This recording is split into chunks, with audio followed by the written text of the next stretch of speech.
Welcome back, guys, to another episode of Yeah No No Yeah.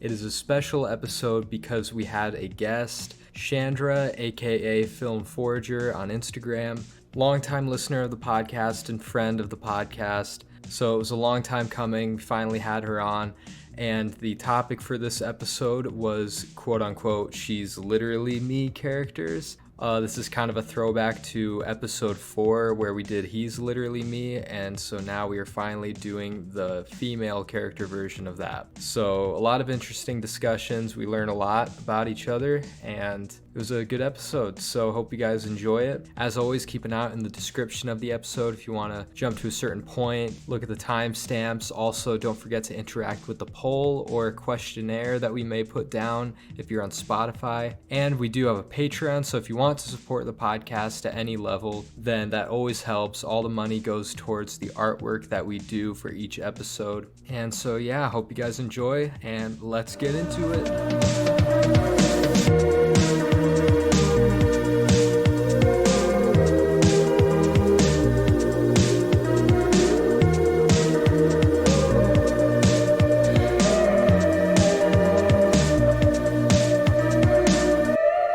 Well, we've got a special episode today. So this is not only this the first episode where we have 4 people on the podcast, but we have a special guest. She's a longtime listener, first-time caller, friend of the podcast. Yep. Shandra Filmforager. She always sends in questions to us, and she's one of our close friends. Not only does me and Shandra live in the same town, but we work at the same movie theater. This is a long time coming. Like we really should have had you on like earlier, but never too late, I guess. So here you are. Episode 38. Episode 38. So if you want to introduce yourself and say whatever you want. Boo, get off the stage. Boo. Yep. Hi, I'm Shandra. I am their friend, and I have my own Instagram page and podcast as well called Fellowship of the Mic. And yeah, I met these guys through Instagram, Filmstagram, like everyone loves that term. Yep. So yeah, that's me. That's it. I mean, well, you've got 2 podcasts as well. Like, there's a lot more. Oh yeah, I'm sure Pod Goblins too. Yeah. Oops, sorry, Julia. Yeah, but yeah, I mean, like we've all met up before. Like in the past, like it's been a whole year since that last September meetup, which is kind of crazy, isn't it? Makes me sad. Like a whole year. Yeah. If only Liam worked in a cinema. 4 fucking people working in the cinema on the same podcast. I was just about to say, yeah. Unfortunately, it's just Domino's, I guess. Just Domino's, fuck you. Just Domino's. But usually around this time we talk about like how we've been the last like couple of weeks when we haven't been recording. So we'll let the guest start. How have you been? How's life? I've been pretty good, yeah. It's things could be better, but I'm not complaining. She has 3 jobs. I have 2, she has 3, so we're all workaholics pretty much. Pretty much. All 4 of us, I guess. Yeah. I'm fine, I guess. Just, work shit as usual. What was it? This past Saturday was our cinema day, so that was fucking crazy. It was horrible. I hated every minute of it. Every screening was sold out. Ours you was have not 2 crazy. screens. Yeah, 2 screens, and it was Blue Beetle and Meg, right? Oh god. Yeah, I think so. Yeah, Meg and too, like yeah. nobody came. Yeah, It's been that for the past 2 weeks, wasn't it? No, you're right. Maybe it was Gran Turismo. Yeah, it was Gran Turismo. And Blue Beetle, I think. Yeah, nobody came. So. The Meg fucking sold out in cinema day. Everything sold out except Oppenheimer because that was in the big screen. But that still had like 120 people out of 140 capacity, so not too bad. So yeah, awful day. Wow. Otherwise okay. Wow. Yeah, things are going good with me. I mean, I just got a raise at my main job finally. Ooh, that was really nice. Yeah, I can finally stress a bit less about money now. Like, I'm always stressing about money, so now it's like I'm making quite a bit more, so that's good. That is good. And yeah, just grinding, just like you guys, working. Kath is gonna be here in a couple days. I'll have like 2 weeks off work. I can't wait. It's gonna be nice. Except game days. What was that? Except game days. Oh yeah, well thanks for reminding me. I have to work I have to work both Saturdays that she's going to be here, and my shifts are 12 hours long from 7 a.m. to 7 p.m. and it's going to suck. Yeah. Okay. Yeah, and we're like understaffed. It's going to be crazy. I don't know how I'm going to survive it, but other than that, it should be fun. That's pretty much it for me, I guess. I haven't been doing too much aside from working, really, so I don't have too much to say, really. That's just all of us. Yeah. Yeah, it sucks. Fuck work. Just give me money. Yeah, Just why give me do we money. need money? Why can't we just not need money? We could just live. That's a good opportunity to bring in our patrons. So if you want to support the podcast, just kidding. All the money goes towards the artwork that we do. I'll start off with Kath. She changed her username, so thanks for throwing me off, Kath. I'm trying to... what is it called? Kath... it's a German thing. Do you know? You're a German expert, Shandra. I'm not a German expert, but it means like more than us. It's what is it, like Wonderlust or what? Not like Wonderlust. Well, Fernweh. It's like Fern something, isn't it? Fernweh, yeah. Yeah. Kath Fernweh. I'll just say it like that. If it's German, it's Vernweh. Yeah. What he said. So yeah, thank you, Kath, for being a patron and supporting. Thanks, Appreciate Kath. it. Thank you, Kath. Thanks, moving _ pictures, Julia. Thank you, Julia. Thanks, Julia. Thank you, Sarah's Popcorn Chat, for being a patron. Thanks, Thanks, Sarah, for supporting best. us. You guys sound so sad. We do. That's just me. We're sad boys. Yeah, it's over here. Okay, it's and the charm of the Yanonoya podcast. Yeah. Film Ardor, thanks. Or fuck, Ardor Oh my Film. God, I do Quinn. this every time. At this point, I feel like you're doing it on purpose. I swear I'm not. It's like Oh. I was even practicing it before the episode. I was like, okay, I'm looking at Ardor Film. It's something about that name. Anyway, Amy, thank you for being a patron. Thanks, Thank Amy. you, Ardor Film, Amy. Thanks, Liam's mom. Thanks, Mom. Yeah, thanks. Luna __ Pearl. Yeah, You're the that's best. Yeah, God, we are so dead right now. Oh, I know. Just get the energy up. I just got done working out. I ran this morning. I was like getting ready, and now like as soon as I sit down, then my body's like. well, I just okay, got done I'm rewatching done. Annihilation. My brain is fried. So that's I my just got excuse. done playing brain's Guitar fine, Hero. bro. Like, we've had stressful days. We have had very stressful days, clearly. Yeah. On one of our last episodes, then for the Ip Man discussions, then in the poll we asked who is your favorite martial artist. I gave the options: Bruce Lee, Jet Li, Donnie Yen, Jackie Chan, Jean-Claude Van Damme, Chuck Norris, and Steven Seagal, because I can only give 7 options. Those are the main ones. No Mike Tyson? Oh, my bad. We're saving that for the Ip Man 3 episode. Yeah. Yeah, so 40%, so we had 5 votes and we had 4 different answers. So 2 people voted Bruce Lee, so he won. But then we also had somebody vote Jet Li, somebody vote Jackie Chan, and then somebody vote Jean-Claude Van Damme. No, Donnie. Wait, No, did Donnie. you say you put Steven Seagal in there? Yeah. Oh my fucking god. He was dead. I put him last. He has so many movies. I had to. Oh yeah, he's a Put him master there. of judo and all other martial arts. His videos are just so preposterous. Like his, God, he's such a loser. I feel like he's faking it at this point. Like he used to be good at martial arts. Now he's just like having people flip over for him. Yeah. Like, he's just too big. He's too big. Way too big. Talking Yeah. about one of my relatives here. Wait. Oh what? He's like only by marriage, not by blood. He's like my stepdad's second cousin. Shit. Holy shit. Wow. He's That's only kinda met him cool. once, so it's like not a big deal at all. But I like to always, every time someone mentions Steven Seagal, I'm like, that's my cousin. Your distant third cousin? I'm the same with the fucking singer from the Cranberries, because I'm technically related to her. I'm apparently related to the main singer of Silverchair. Do you know Silverchair? Oh, I've heard of them. They're like Yeah. a 2000s rock band, aren't they? Yeah, you know that song that's like walking in a straight line. Oh yeah. Yeah, that guy. Okay. He's apparently like a distant cousin or some shit. So Wow. We all have famous cousins.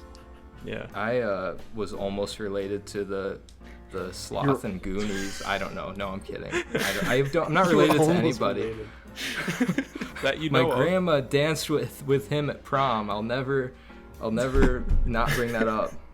Morgan Freeman is my dad. No way. I see the resemblance. Yeah. You have his eyes, actually. Yeah. Do we get to what we've been watching? Yes, we should. Yeah. Or listening I was to? yeah, let's do that. Okay, so yeah, what we've been watching or listening to. Who wants to start? Let's let our guest go. Let's, ladies first. Has anyone seen Earth Girls Are Easy? I've heard No. of it. I'd like to see it. It's really ridiculous. It has Gina Davis, Jeff Goldblum, Jim Carrey, did I already say that? And then like one of the Wayans brothers. It's ridiculous but fun, and it's on Prime here in the States. I don't know where it is for you guys, but I thought I had a really good fun time with that. I started it drunk late at night, and then I finished it sober the next day, and it was still fun both ways. Wow. Is that the one where they're like Nice. in blue, red, and yellow Yep. chicken costumes or something? Yeah. Yeah, they're aliens from outer space, and then like Gina Davis is, I don't know, broken up with her fiance, and then like falls in love with Jeff Goldblum, obviously. So, Yeah. and then for, I guess I'll just pick an album. I've been watching I watched Rocket Man for the first time, so I've been listening to a lot of John Lennon. So I John listened Lennon? to his... John Lennon. Elton John. Lennon. Oh my God. We're keeping that in. No. Keeping that in. Elton John. And I listened to his first album when I was drawing the other night, and it was pretty dope. Love his I've first only album. heard his first three, Nice. and yeah, his first album is actually quite good. So. Yeah. Man, I still need to see Rocket Man. I still need to see it. Oh my god, it's so It's really I good. really want to. Yeah. So I can good. lend it I to love you. Elton John. Yeah, I'll need to. Yeah. I can talk about a few, I guess. Probably one of my favorite watches recently was Dead Man's Shoes, directed by Shane Meadows, which is a fucking harrowing revenge story. Like it's about Paddy Considine's in it, who was in The World's End. He was one of the main group in that, and he's great in like a lot of other things as well. But fucking, he's the main character, and he's just come home from war basically, and he finds out that his little brother was being bullied by these guys like while he was gone. So the whole movie is just his revenge plot to, you know, kind of make them pay for what they did. And it's very grounded and very realistic in how it approaches like violence and the mindset of like, you know, a soldier coming back from war. And I thought it was just very well done, and the way it approaches violence is like probably the most disturbing way you can do violence in a film, where it's just like matter of fact, it's just like blam, dead, that type of thing. Like no glorifying it or anything. But it's a fantastic film. Paddy Considine is unbelievable and he is fantastic. Like, I want to see more dramatic stuff from him. I know Liam's a fan of Tyrannosaur, which I think he also directed. Yeah, Like, I still want to see that. It's really good. Yeah. More people should see that movie. Yeah. I feel the same about Dead Man's Shoes as well. Like, I'm a fan of the director anyway, because he did This Is England, which is one of my Yeah, favorite how does it match movies. up to This Is England, do you think? I mean, I mean, obviously I prefer This Is England, but Dead Man's it feels similar in how it's shot, because it's very grounded, very matter of fact, and it's, you know, going through like a small English town. It's not trying to be like a period thing, it's just trying to tell this quite simple revenge story. And I appreciated that it just didn't fuck around. It was just like, okay, we're in it now, and this is the plot. And I thought it was very good, a very special film, and yeah, loved it. 8 out of 10. Would it break my heart as much as This Is England? No, maybe. No? I don't know. You'd love it. I think you'd love it though. I think you'd really, really like it. And then another Nice. one I watched quite recently is I Heart Huckabees, which I knew you were gonna fucking bring this up. God. God, I wanted to watch it for a while for some reason, because I've heard it's quite good. I had heard it's quite good, and I had a weird thing about it because I remember kind of being obsessed with it as a kid, even though I'd never seen it. Like, I just saw like a clip of it on TV, and I just couldn't stop repeating the title, because it's just like, oh, I Heart Huckabees. It's a fun title to say. That's very odd, but like It when is I was quite a kid, odd. I actually did watch the whole thing. Like, Oh, did you? yeah, I did. I actually Did liked you like it? but I mean, yeah, I did, but I think I rewatched it like years later and it didn't hold up quite as well, but like I still did like it. then? Yeah, like it's directed by David O. Russell, who Yeah. you know he's kind of a shitbag, but I love I love Silver Linings Playbook, and I really like The Fighter. I Same. really like American Hustle, but my God, the fact that he's the director of the movie ruins it. Like the main theme of it is like existentialism, because Jason Schwartzman is the main character, and he hires Dustin Hoffman and Lily Tomlinson's characters to kind of spy on him because he's not sure whether he exists or not, basically. And that concept I think is really solid, but the way that David O. Russell approaches like the quirkiness of it and the existentialism and the postmodern elements, it's very insincere, and it just left me with like a stale taste in my mouth. I thought the performances were great. I thought the opening like half an hour or so was pretty good, but then it just started to falter off. And yeah, it sucks. I didn't like it. Fair enough. 4 out of 10. I do want to rewatch it and see how it holds up for me, but yeah. But I'm not like a huge fan of David O. Russell in general, though. Like, I mean, the only thing I've seen that I've loved from him is Silver Linings Playbook, but American Hustle, I'm kind of like, Was it better than Amsterdam? Was it better than Amsterdam? Yes, marginally in my opinion. Oh. Well, I Quinn, liked you liked Amsterdam, Amsterdam, didn't you? I thought it was okay. Keelan yeah, I didn't. thought it was okay. I didn't. Nobody did, really. I mean, but Fighter's really Yeah. good too. Fighter's yeah, great. I I need do to wanna see see the The Fighter. I Fighter. can't believe I haven't seen it. Like the whole cast of Hired Huckabees is genuinely excellent. Like even Mark Wahlberg, who I rarely like, he's great in it. I thought he was really funny in it. And then like, you know, Jason Schwartzman, Isabelle Huppert, fucking Dustin Hoffman. Great cast. Great cast. But it was just wasted on the director. Well, this is the main one I really wanted to bring up, but for the 20th anniversary of Old Boy, then they re-released it. They like redid some stuff. They remastered it, re-released it in theaters, like select theaters around the country and world or whatever. And I was lucky enough to go see it. There's like a cool kind of like big old school theater like an hour away from where we live, the State Theater in Sioux Falls, and like I just went by myself and saw it, and it was I mean, it was amazing. Like it's still probably my favorite. It's my favorite movie. Like it overtook Taxi Driver as my favorite movie. Yeah. And still is. It's kind of weird though, because for this 20th anniversary, then they, I thought they were just gonna like remaster it, like kind of like clean it up a bit. Not that it needed cleaned up, but like, what was really weird is that there was dialogue that was changed this time. Like there was straight up dialogue, like subtitles were different, and I would know because I've seen Old Boy like I don't know how many times, so like I knew all the lines. And from the get-go, like the opening scene when he's like drunk in the police station, there was like the line where he was explaining what his name meant. That was entirely different. What? Because like in the original version, then he says Odesu means getting through one day at a time. And then this time, then he said it means getting by the day quietly. And I was like, that's different. Like, why is that? So, and it was like that throughout the entire movie. Like I would say like 25% or like 20% of the dialogue was changed slightly. It was really weird. That's odd. Like instead of saying dick shit, they said fucktard. I'm not even kidding. That was a change in the movie. I don't know why, but it was really weird. But other than that, still an amazing experience. That's just interesting to me. But like, do you think it was a thing that they changed it for the remaster, or were they going off like a different translation or something? Because I feel like that could be the issue. It could be unless they either just or, really. straight up changed dialogue. Like we wouldn't know. Yeah, exactly. I mean, they might have just changed dialogue to just kind of switch it up for the people that, you know, have seen it like a million times, I guess, like me. But like, I don't know why.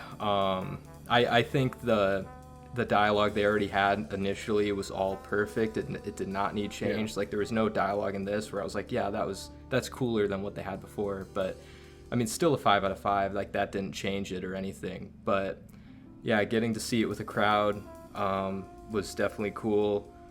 And and there afterwards also there was like, if you stuck around after the movie, then there was like an exclusive, like you could watch like a 10-minute interview between Nicholas Winding Refn and Park Chan-wook that he did. So that was pretty cool. Yeah, so it was just stuff they did for the anniversary. So I got chills like multiple times throughout, just like seeing it on the big screen, like with the sound, like right away when the opening credits come in with the piano and then it cuts to him just holding the guy over the ledge, and the fucking music just like blasted, and I was like, I still have not holy stopped shit, listening to this that is song. I amazing. listen to that song on repeat all the fucking time. Oh, it's so amazing. It's amazing. It's like the best. It's really the best opening to like a movie ever. It just literally hooks you. Like it just fucking hooks you. From that into the police station, it's just a perfect opening.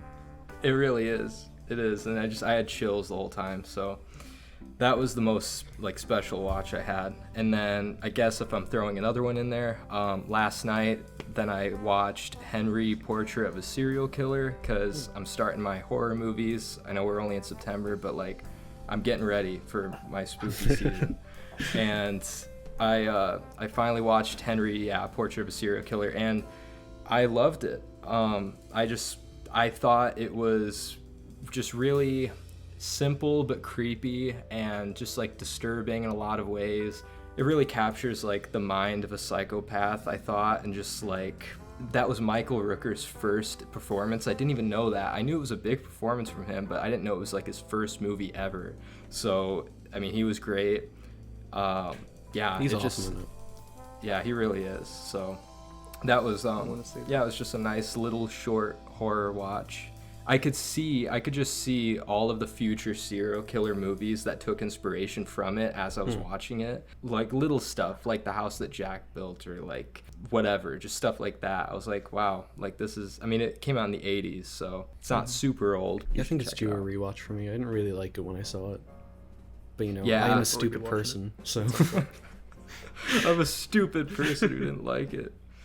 I mean, my opinions have been changing on so many movies that at this point I'm like, no, I just don't trust any opinion I've had before like 2020. I mean, it's a very like reserved movie too, to where like it's not like nonstop crazy. You're just like, you're watching him go about his life, and then like you see like his double life like as a serial killer, but also like you see like the humanity behind him too. I thought that was really interesting. Yeah, I liked it a lot. I'm gonna talk about a watch and a rewatch. I might just do that. I'll just talk about the actual watch first, which I watched today. It was After Sun. Finally watched that. It's just kind of okay to me. I don't know. Like, I don't even know how to really describe it. It's kind of like just one of these like slow burn kind of hangout type movies.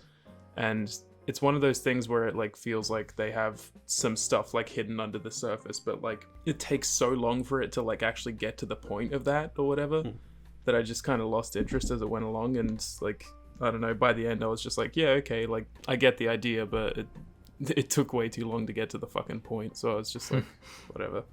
But I did really like the relationship between the two main characters. I thought they were like really beautiful, and that's the best part of it. But yeah, just as an overall thing, it didn't really impress me that much. To be honest, I kind of felt the same way you did at first. Like I thought the first like 20 minutes or so, like I was watching it in the cinema, I was like, this is like painfully slow almost. But then after that, I was just kind of like, my fucking mind was blown. I adore it, but I can get why, you know. It does take a bit to get going. I think it is just one of those movies that you'll either vibe with or not, really. Yeah. I don't know. I'm kind of just a bit in the middle at the moment, so yeah.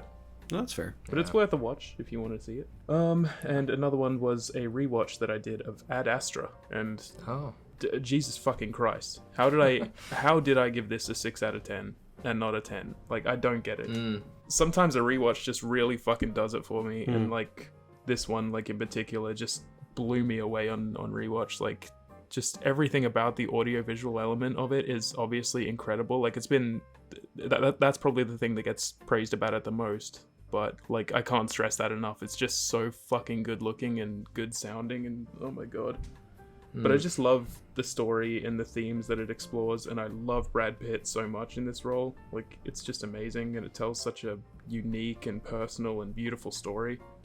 I think it's amazing. I really need to rewatch that. My first time, I thought it was just okay too. Yeah, I think you're both in the same boat, yeah. Yeah, speaking of painfully slow, I just thought that was kind of painfully slow. Like, it was one of the most beautiful looking movies like I've seen in a long time, but it didn't hook me.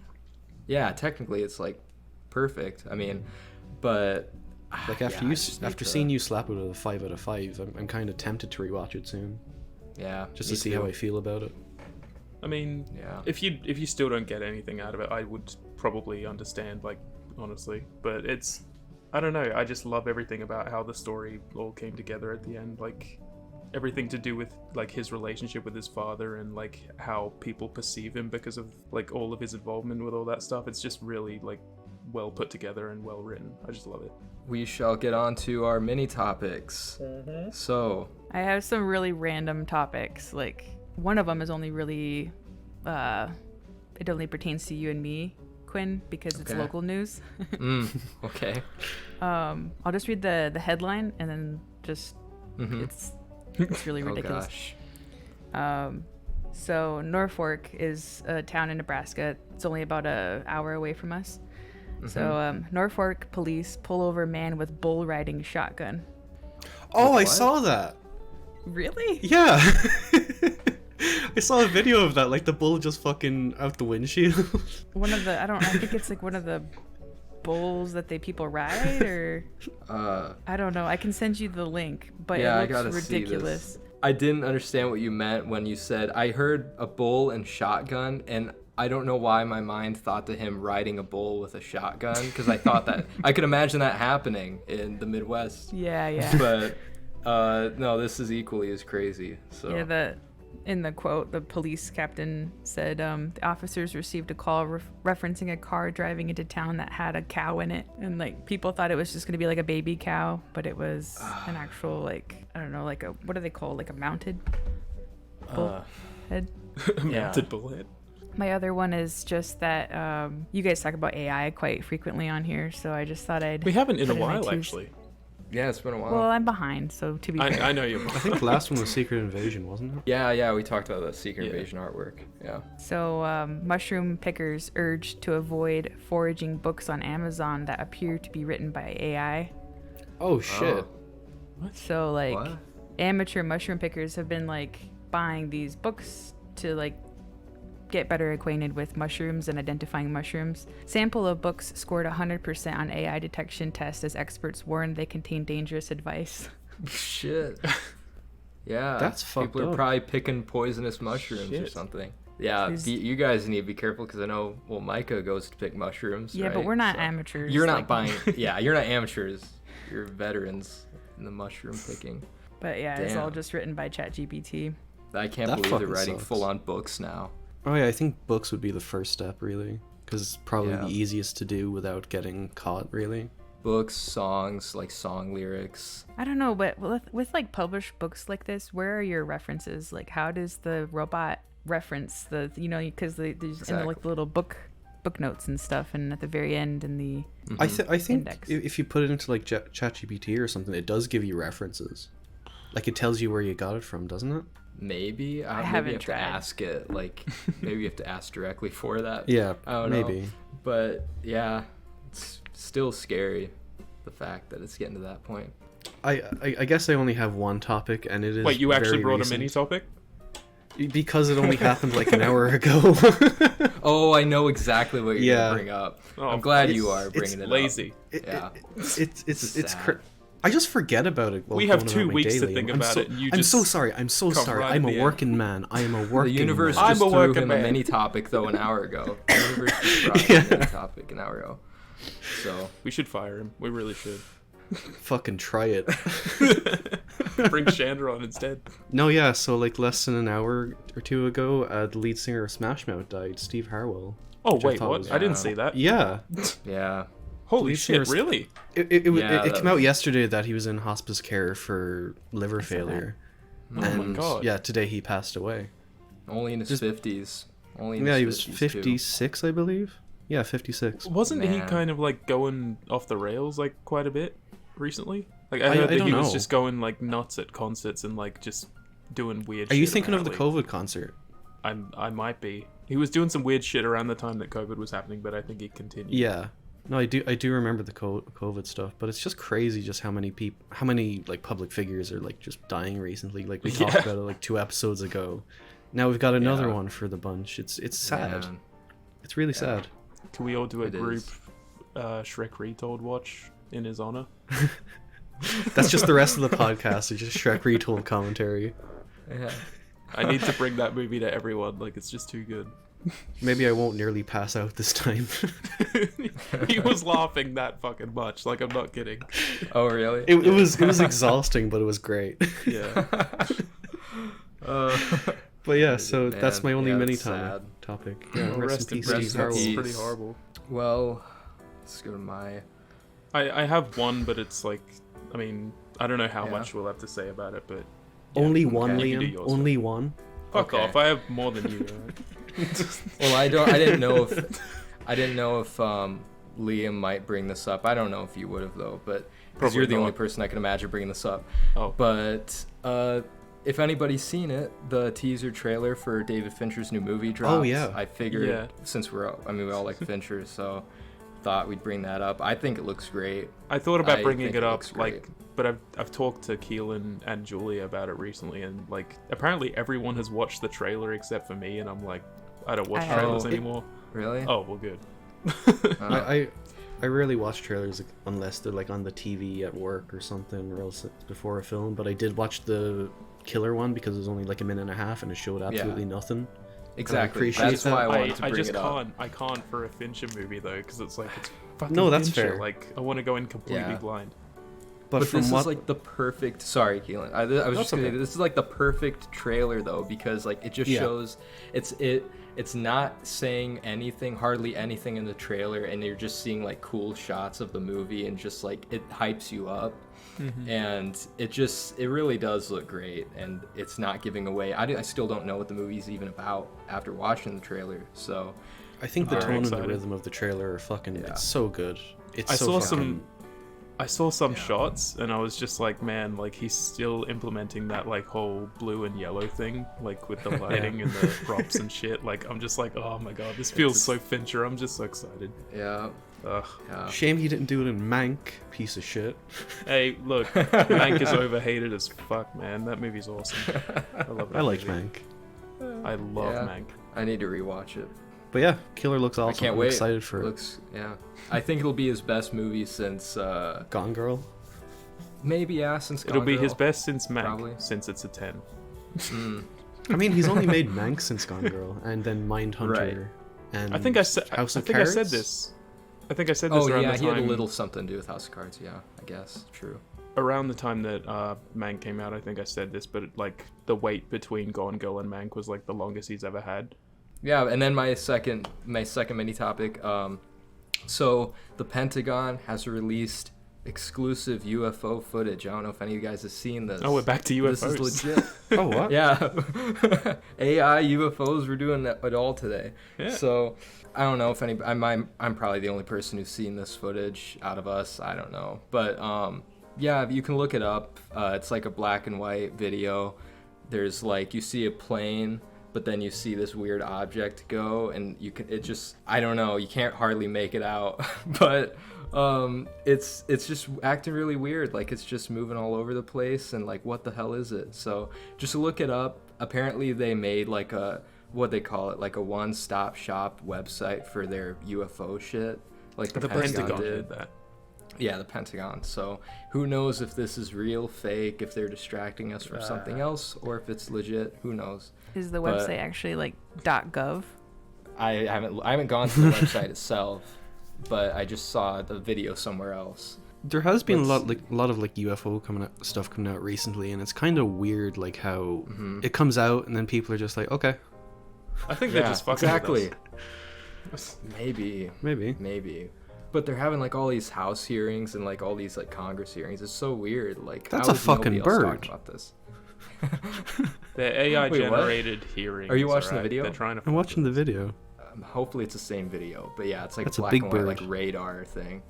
It's a big bird. No, but it starts like moving back and forth like a bird would not do that. It's a drone. I just don't get why Yeah, it's could be. always. That's why what is I it thought always too, like but- black and white, fucking grainy ass footage? Like we have new, better cameras now. Yeah. How are they not capturing this? Like if it's Yeah. actually. It looks real. too sci-fi to be real.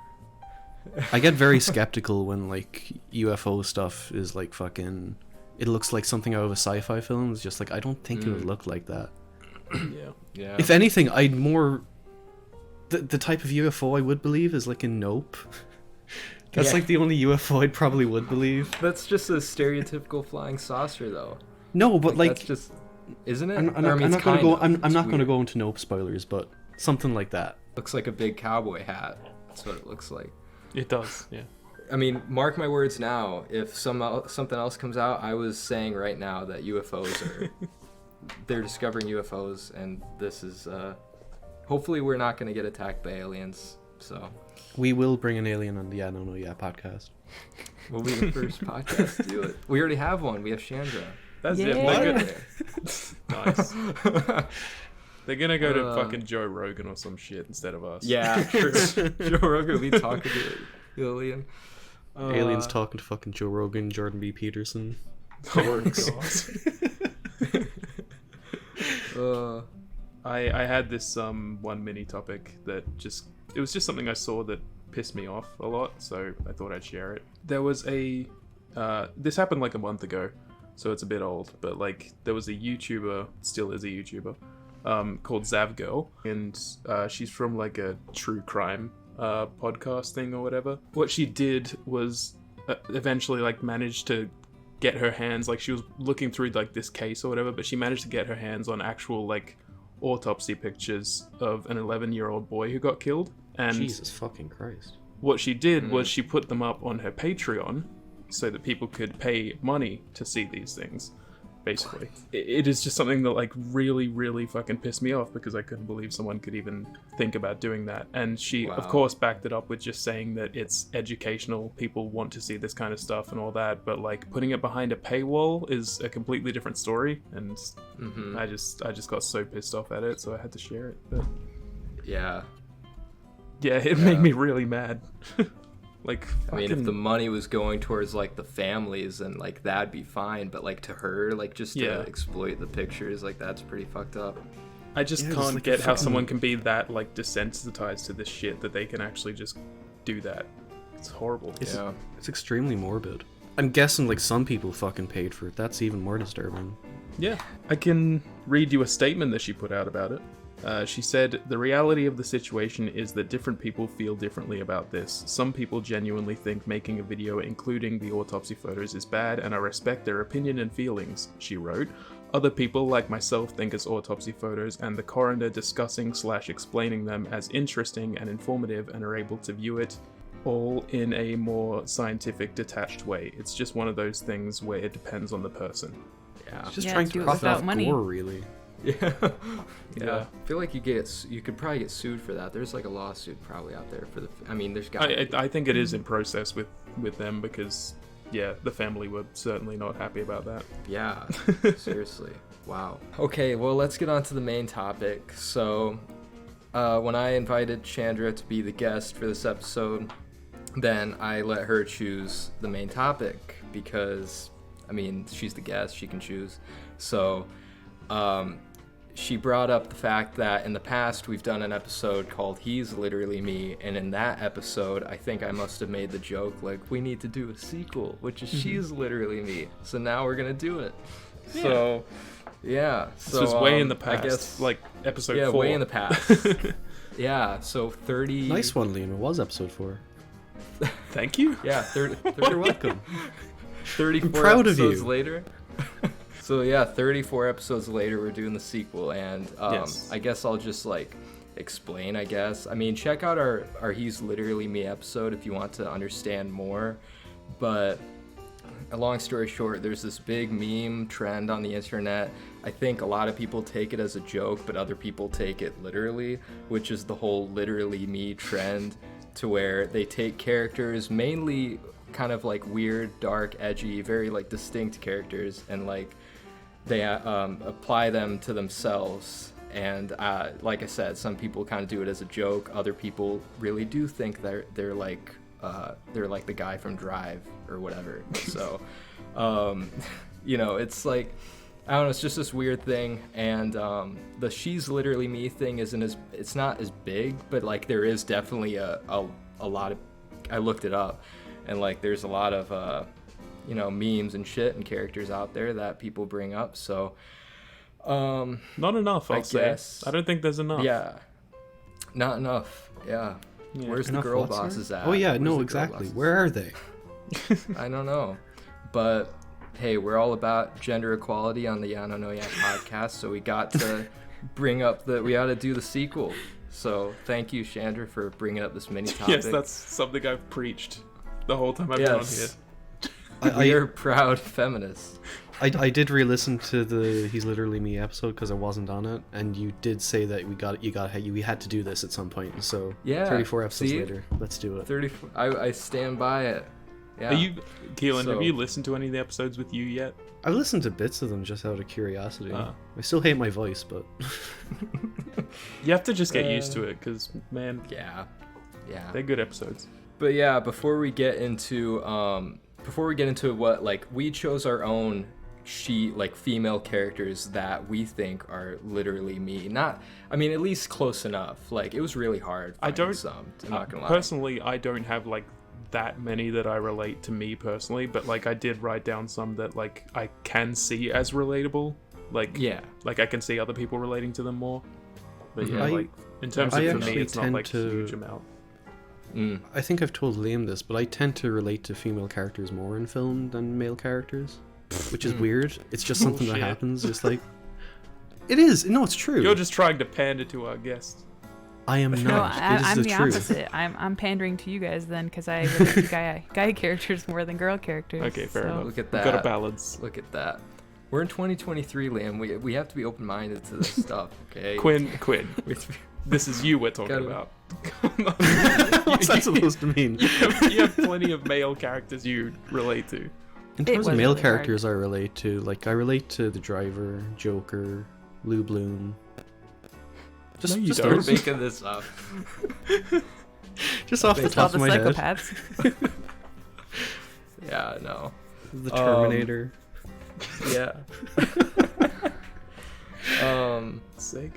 So yeah, I thought I would bring up like some of the main ones I looked up when I looked up She's Literally Me, and I would see, and we can just like discuss it. I know in the He's Literally Me episode we like ranked how like Yeah.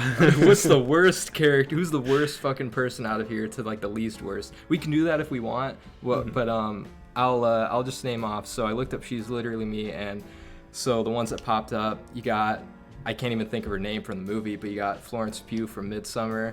Dani? Dani. From Midsommar, yep. You got Jennifer's Body. Haven't seen it. Well, you got Good Harley movie. Quinn. Of Yeah. course. Oh yeah. Yeah. Ramona Flowers. I know you always bring that Yeah, one up, but Liam, for like I Oh, had that one Jesus. written down too. Yep. from Scott Pilgrim. And then Amy Dunne from Gone Girl. It's one of the biggest ones. Oh yeah. And then also a new one, like a lot of people have been bringing up. Wanda from the MCU apparently is now is now I don't know fitting about that that. because she's like a psychopath now. So No. I've never heard Wanda being brought up. That's weird. now when I looked it up, then I But- was like, why is pictures of Wanda coming up with all these like memes? Yeah. And shit? But who I But- would legitimately say, even though you both don't like it, Pearl. Oh Like, yeah, she's- no, you're right. She's literally me. You're character. right. No, she totally. That's like the new girl That's the boss. new. Well, I mean, yeah, that is the new she- girl boss She character. is. She is, yes, but I don't like Yeah. it. I just don't like Yeah. it. I don't I mean, love I don't her. like it Hate her. either, She's but a girl it's- boss it's- character. She's But definitely she's like. such a badly written character. I'm a star. I'm a star. Oh, I'm a You don't like that? Yeah, but Well. yeah. So I'll add Pearl to that. So that is like 1, 2, 3, 4, 5, 6. That's 7 characters. That's probably close to what we had in the He's Literally Me one. I think you Yeah. had 6 in it. Yeah, probably 6. Yeah. Even though we included like Gordo from The Gift. Well, I like, think- nobody yeah. brings I think up we're Gordo from including- The Gift. I think we're like going through talking about like how we feel about like these ones maybe for a Yes. bit, and then talk about like how we feel about other ones, bring them in, and then we can rank Right. shit maybe. Yeah, sure. Yeah. And then like bring up the ones that apply to us personally. Yeah. Yeah. I don't know. I mean, I guess I understand why all of these are on here. I don't understand Wanda. Yeah, I- Wanda's very. That's a weird one. Yeah. I Then, don't know. then again, I do think that some of these are kind of based more on like the whole vibe of a character rather than like the actual like writing and you know, Right. how they are as a character. Sometimes it's just like, this is a vibe, you know? Yeah. I mean, she's more of the vibe. Yeah. I'd say the same about the He's Literally Me characters. Like, nothing against would the I, movies yeah. you brought up. Yeah, like, it's just the vibe that they give off. Like, Driver especially, it's just like, he has a vibe, you know? He has a vibe. And people latch onto that. And Quiet, I can moody see, guy. Yeah. I can see like him being one of the ones that are like less substantive than others. So I guess he's more of like a vibe character, but It's easy Like- to insert yourself on him, I suppose. Yeah. yeah. Yeah, I mean, I've seen pretty much all of these movies that... I think I've seen all of them. Yeah. So I'll quickly say them again. Midsommar, Jennifer's Body, Harley Quinn, Ramona Flowers, Amy Dunne from Gone Girl, Wanda... I'll take Wanda out so it can be 6, like the last episode. Pearl, and then Pearl, so... Harley Quinn is I don't probably know. one of the oldest ones, considering how long the character's been around. Like, True, but I think Margot Robbie's Yeah, like the portrayal 90s, of her is really what like put her in this like position. Yeah, I would say that's that. another bit of You know. That's another bit of news. You guys heard about that, right? The voice actress for Harley Quinn in the like original. Yeah, Yeah, just passed away as well. she passed. She did. Yeah.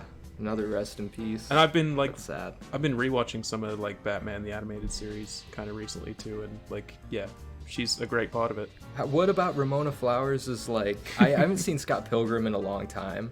I haven't seen that movie in a while, so I totally forgot her character. Like, what's her whole thing? There's a lot you can relate She's with Ramona Flowers. She's perfect. I would say she's, she's the not only one. perfect. She's like Huh? the only one who like the guy doesn't make her crazy. Oh, so she's all the like other a guys, all strong, the other girls are independent- like crazy because of some thing in their past, basically. Yeah. Not just the guy that does it to her. Like for Pearl, it's her whole fucking abusive family. But I'd say the same with Dani. yeah, Mm. yeah, Yeah. same True. thing. Her traumatic experiences make her like fucking psycho. Yeah. But Yeah. Ramona's like the Well, exception. She's not psycho at all. She's not psycho, Yeah, she's like but the she driver of the group. She's a piece of shit. She's not a piece of shit, but she's like I think she's an awful person. Look, I can As say a this. per- Scott Pilgrim's in my top Hey, 10. I can say this too. You know what's one of my favorites too? Fuck you, alright? Yes. I think most characters in Scott Pilgrim are awful people. And I think Ramona is no exception. I think they're bad people, but like there's still something relatable about them. So Oh, yeah. that's what this No, is all definitely. about. They're kind of all young and dumb. Like they don't really know anything. They're all young and stupid. But we're analyzing Ramona in particular. So what makes Yeah. her? Uh-huh. She's literally me. Well, I think she's kind of like a character that a lot of like teenage girls can latch onto in particular. Well, She's a lot so of like edgier She's very teenage girls, cool. I suppose. She is very cool. The whole outfit. And she does is have a just look got- about her as well, like, you know, the dyed hair, the, you know, the rollerblades, the fucking the infinite purse or whatever. But I can also kind of Yeah. see it from the point of view of like, you know, a teenage girl desperate for like a cool boy to come along and fight for her love or whatever. Mhm. Yeah. I can kind of see it in that kind of aspect, which, you know, isn't overly healthy, but, you know. Yeah, I guess that refreshes my memory because that's the only character I'm like, I know all these characters like to a T, but not her, so that helps. Jennifer's Body, it's like, I guess it really is just psychopath characters that people like to bring up. I don't know. Am I the only? Who else has seen Jennifer's Body? I I've have. seen it. Okay, so we all have except Yeah. Yeah. I don't remember too much of it, but like what Shandra said about like being, you know, kind of fucked up because of traumatic experiences between men and whatever. Exactly. Like the whole inciting incident was her getting raped and killed by like the band in the movie, wasn't it? Yeah. Yeah. And that's what made her That's- immortal or whatever. Mm-hmm. That's true. I guess it kind of all makes sense. Like, but you could apply it to each one of these characters. They kind of are the way that they are because of the fucked up, like a fucked up man did this to them, which is fine. Cause like with the guys, it's kind of like the other society or whatever did that to them. So he's literally me. But I just noticed that pattern with all these, like Dani Oh, in yeah, Shandra said Midsommar, that. her boyfriend's a piece of shit. Jennifer's Body got like burned at the fucking stake by a bunch of guys. Harley Quinn, the Joker broke up with them. Amy Dunne, I forgot why. I need to rewatch Gone Girl, but There's it's a lot something of, to do with. There's a lot of depth Yeah. to that character, honestly. There I is think a it's lot. one of the like actually best written of Yeah. the characters. Yeah. I love the character of Amy Dunne. Yeah. But then Pearl is obvious, like, you know, that, it's a lot of stuff that, yeah. Her family drives her crazy and she wants to get out of COVID world. Her family plus that one guy as the well. one projectionist. The one, like, yeah, the one, like, projectionist guy. So, But then in X, it's because she wants to, you know, she wants to Yeah, be as she sexy as the other people are. yeah. So I guess it's kind of a dual thing of, like, you know, being driven crazy by the world around you and then just being driven crazy by, you know, young people and their beauty or whatever. Mm-hmm. Same with She's like Travis the Bickle. Joker of the... Yeah, exactly. Or, like, yeah, Travis Bickle, I guess. True. So are we ranking these characters on, like, the basis of how psychotic they are? Yes, just who's the worst person. I think that's how we did it the last time, right? With the guy characters. Yeah. We said, like, who's, like, the least Threatening? evil. I don't know. Well, The least toxic person out of all these. Out of then- these so far, I'd say fucking... Oh, are we doing that yet, or are we just going... We didn't doing talk as that we much go about along? Dani. Oh yeah, yeah. We Let's haven't we talked should about talk Dani. about her. Dani is a Her- fucking great character. I love Yeah, Dani. she is. Yeah. And I think I don't really get why she's a literally me character. Like, I feel like I think the ending is what makes that Yeah, I think she's by the literally- ending she is, but Yeah, because she's like, I'm But I'm letting my shitty boyfriend like burn in that temple, and I'm gonna just like live on this with all these like other women that are like that I want to be with, you know, like and just get away from my shitty life. And because like yeah, her boyfriend is definitely what is like the main. I mean, first her family. Oh shit, I gotta spoil it. I gotta Well, you fucking you spoil did. it. we're spoiling all these movies. Let's totally, everyone's seen some of these. We don't need to spoil each individual one or like say the warning. Yeah. But yeah, like her family dies, and then her boyfriend is just kind of a piece of shit the entire movie. Yeah. But for me personally, it's kind of like I kind of disagree. Like, I think some people kind of have a warped view of the film where like they kind of think the ending is meant to be happy because she's being free of her boyfriend or whatever. Even though I see it more, I think the most obvious interpretation is like she's being indoctrinated to a fucking cult, and she's not going to be happy. She's just going to be a pawn for this cult, and it's a fucking horrible story. I think some people just kind of see it very weirdly, and I don't agree with it at all. Well, that's how you could sum up the whole literally me trend, is everyone sees like these distorted evil characters like kind of through a different light. Like they almost I suppose, like, yeah. whether they think they're cool or relatable or misunderstood or whatever, like, or unless they're like there's this little secret part, like a little part deep down inside of somebody that wants to be like them. Like, I don't know. It's not all like black and white, I guess. Yeah. I think with Dani, it's like she obviously didn't have enough time to cope with the trauma. So she's being forced into something else, and then she's so vulnerable because she hasn't had that time to mourn and really like kind of deal with it. It takes more than just like a semester or something is what she took off from school. It's been a long. I've only seen that movie once, and it's been a long time. But then her boyfriend's like, "Let's go traveling," and then from one traumatic thing to another traumatic thing. Yeah, exactly. Like, she has nothing left by the end of the movie. She has no friends, no family. So, like, the cult is, like, her new family. So that's how I always saw the movie. So, And the I cult, completely agree. the cult, like, preyed on her vulnerability. Like, it's like that's why the guy, I think, asked her to come. Yeah. Yeah. I mean, yeah, there's that line, I'm so glad you came or whatever. Like, that's like near the probably halfway through the film. Like, he says specifically to her and like no one else. I mean, because she was like, hesitant to come anyway, wasn't she? Because of like, her family dying because of her sister. Yeah. But like in terms of ranking them, I think I would exclude like Dani and Ramona would be at like the very bottom for me, I think, because they're, Dani is, she's a vulnerable person in a horrible situation. She's being indoctrinated into a cult. I don't think she's capable of doing any bad things. Not really. And then Ramona Flowers is just like a normal girl. She's kind of a prick, Ramona but- is definitely like worse than Dani though. Like as a Really? person. Yeah, no, I'd actually say so too. Yeah. As a person, I think she's a worse person. Yeah. Oh. So we I guess do we have I Dani like- at the bottom. Oh, I so think really, so, yeah. Danny's at the bottom? I really think so. The only reason... Sorry. Ramona I- has the a big only- fuck off hammer. She could kill someone. Yeah. Right, but like... She did does kill Ramona- someone. Does she... Does She kill kills her. She someone? kills her ex-girlfriend Roxy. Yeah. But was Roxy a bad person? I don't remember the movie. Not really. Oh. Okay. The only reason for a second I would have put Ramona as the bottom and not Dani was because like Dani, by the end of it, like she kind of like willingly, I mean she just like kind of stands there idly, like when she probably could try and do something as these people are getting like burned alive. So She's like, also and, like, high. I guess yeah, she's also high and like Yeah.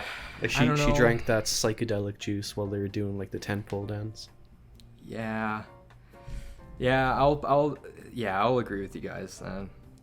Dani's the least bad person. Florence Pugh, come on the podcast. Yeah. Dani at the bottom, then Ramona above her. Mm. And then we've still got Amy, Dunne, Harley Quinn, Jennifer's Body, and Pearl. God, man, I'm trying to remember fucking Amy from Gone Girl. Oh. Fuck, I've only seen it once. Probably the most evil. In terms of how manipulative she is, yeah. She's like the most dangerous because, Mm. I mean, spoilers for the ending of that movie, but doesn't Ben Affleck just take her back? I think it's because of the media attention they're getting. Because like Yeah. she comes back and there's this whole media fanfare about it, and then she reveals that she artificially inseminated herself with, you know, his sperm. And then he Yeah, that's- fucking freaks out. You wish I were on the top. That's crazy. Yeah. Yeah, she's Man, fucking nuts. she's I need to rewatch that shit. and Sounds she also pretty kills crazy. Neil Patrick Harris. She True. kind of fucking yeah. Yeah. I just thought Well, of another She's Literally Me character that Hmm. you just mentioned the media, Keelan, and I Yeah. was just thinking like Ingrid Goes West. Oh yeah, that's perfect actually. Yeah, Audrey Plaza and that she's like a Mm. She's Literally Me character.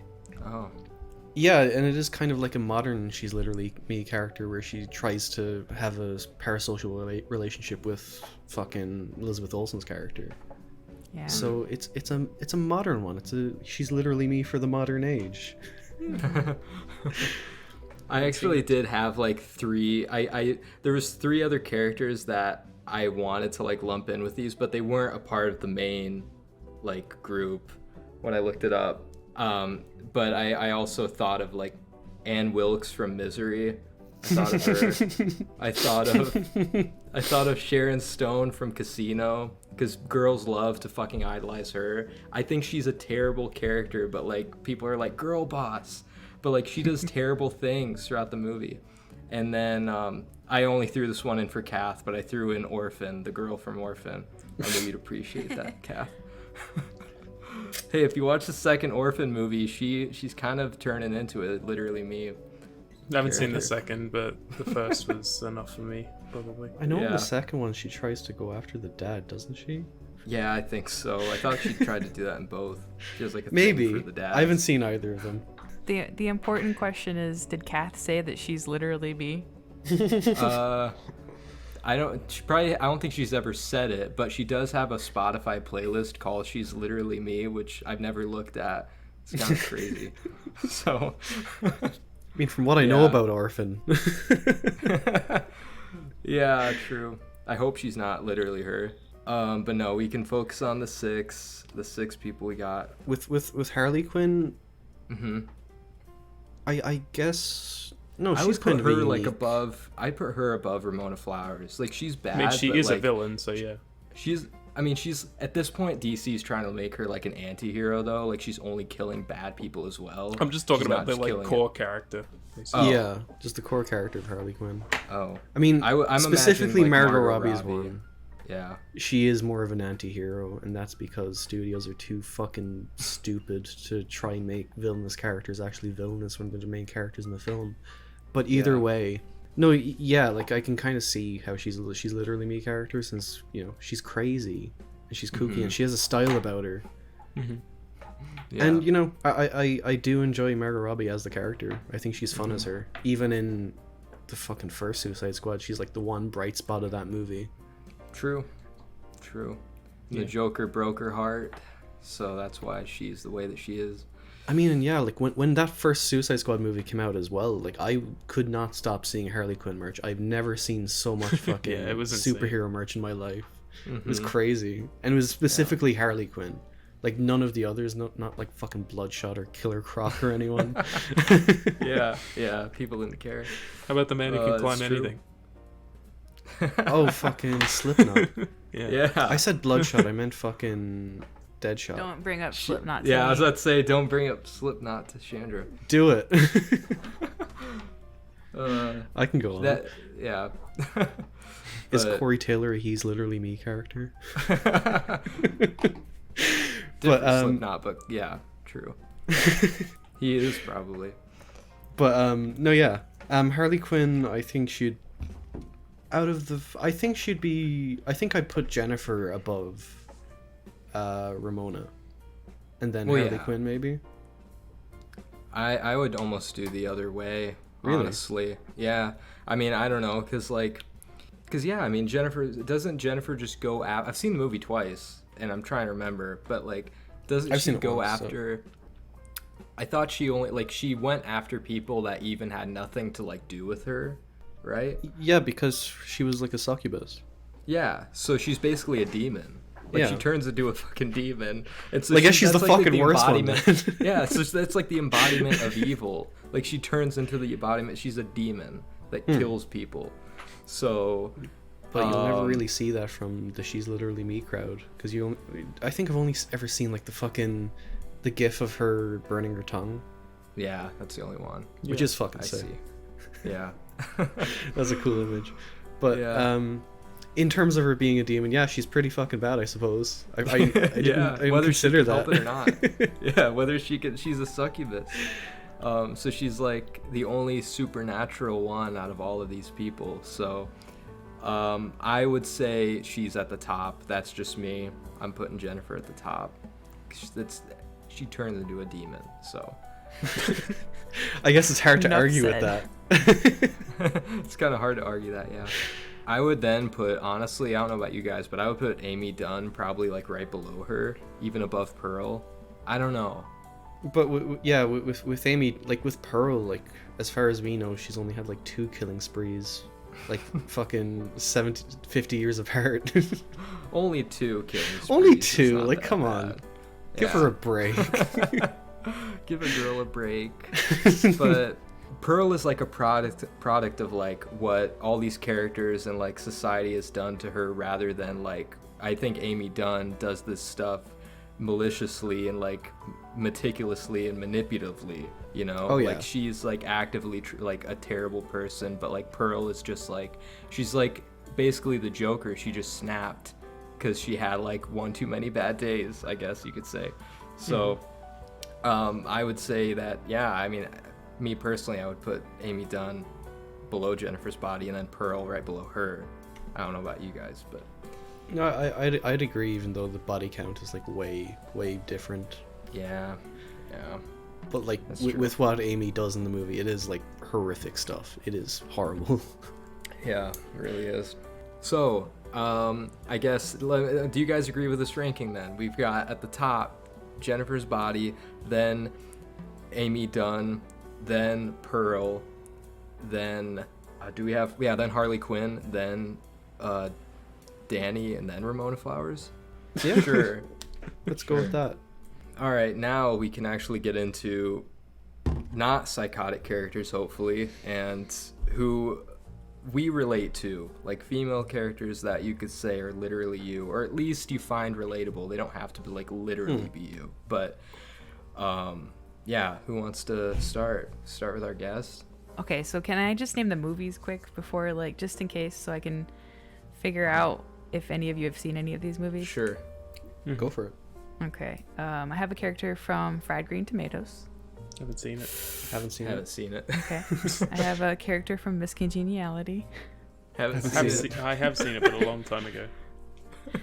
I have a character from My Neighbor Totoro. I have seen I have that. seen Fuck, I haven't seen it. Fucking hell. I have a character from Heathers. I've Yes. seen that. I haven't seen any of these. And To then be I have fair, a you were character- supposed to show me My Neighbor Totoro, so we still haven't done that. Yeah. And then I have a character from Sex Lies and Videotape. Haven't seen Oh that. no, I really want to see that though. I haven't seen a damn one, Oh. so. All right, well, I'm just gonna fly through them. But my explain character- why. You can like explain why. Yeah, a little bit I can tell you. So I have Idgie Threadgood from Fried Green Tomatoes, played by Mary Stuart Masterson. I love this movie. It's in like my top 20 movies of all time, and she's one of my favorite characters because during like the 20s, I think it's set in the 20s. She's a character who was like a tomboy, doesn't care about opinions, she doesn't dress ladylike, she sticks up for her best friend all the time against her abusive husband and stuff like that, and she's fearless.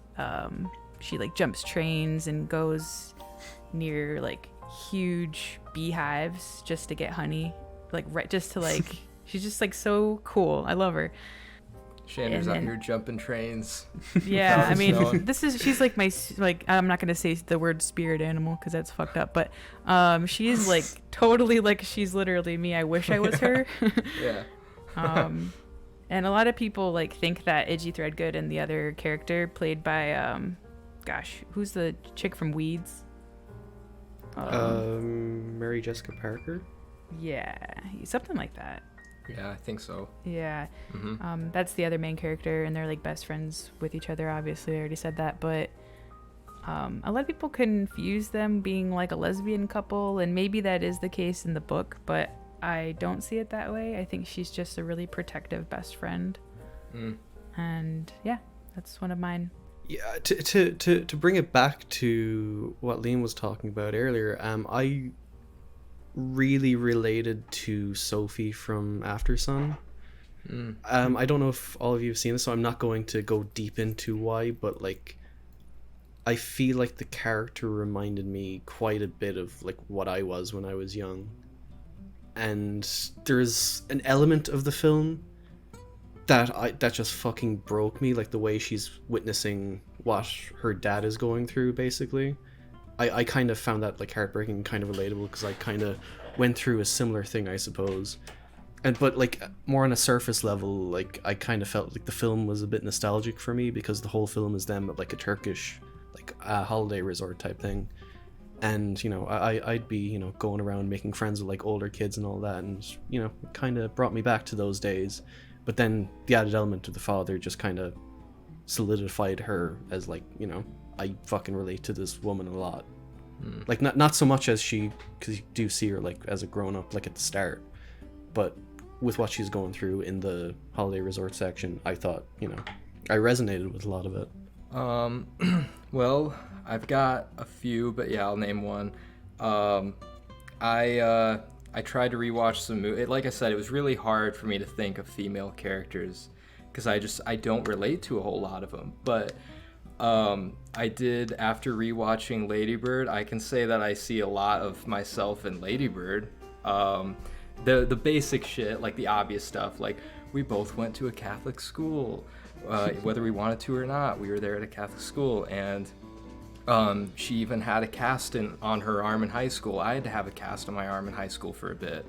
And she's just like unsatisfied with life, kind of. Just like, you know, just a frustrated like high school student who doesn't really know what she wants to do, but has a future in her mind of like what she wants to do, but doesn't really know how to get there. And she hung around some shitty people that she shouldn't have.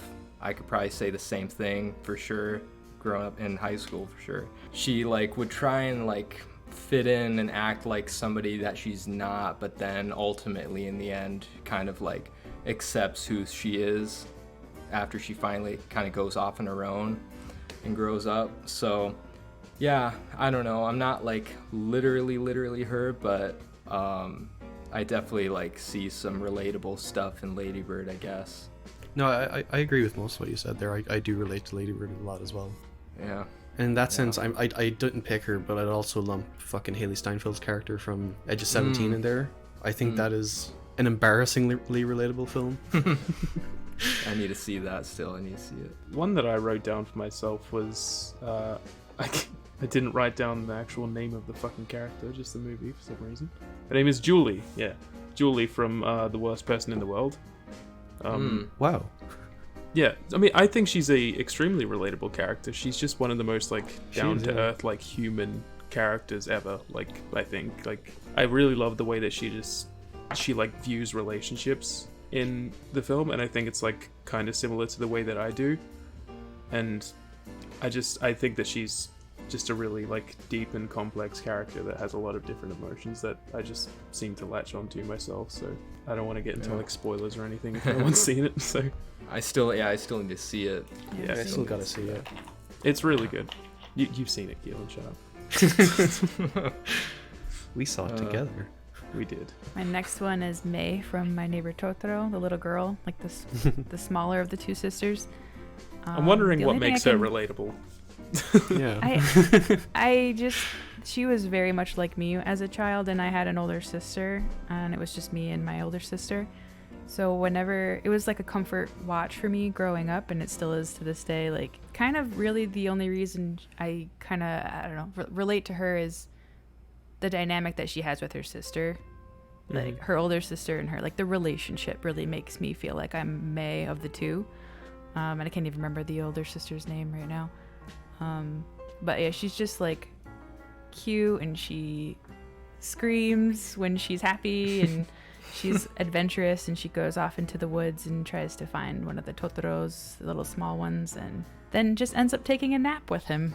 And it's just like so wholesome and cute. And yeah, she's just literally me. Just naps. Yep. I feel like we can all say the same thing. I'd love to cuddle with a little Totoro. Yeah. Well, she cuddles with the big one, but The big, yeah. I suppose the next one for me would be Grace from Short Term 12, who is a character, who's one of the first film characters I actually found myself relating to quite a bit. I don't know if anyone else has seen it. I can't believe I still haven't seen it. Like, you've been recommending it for years and years.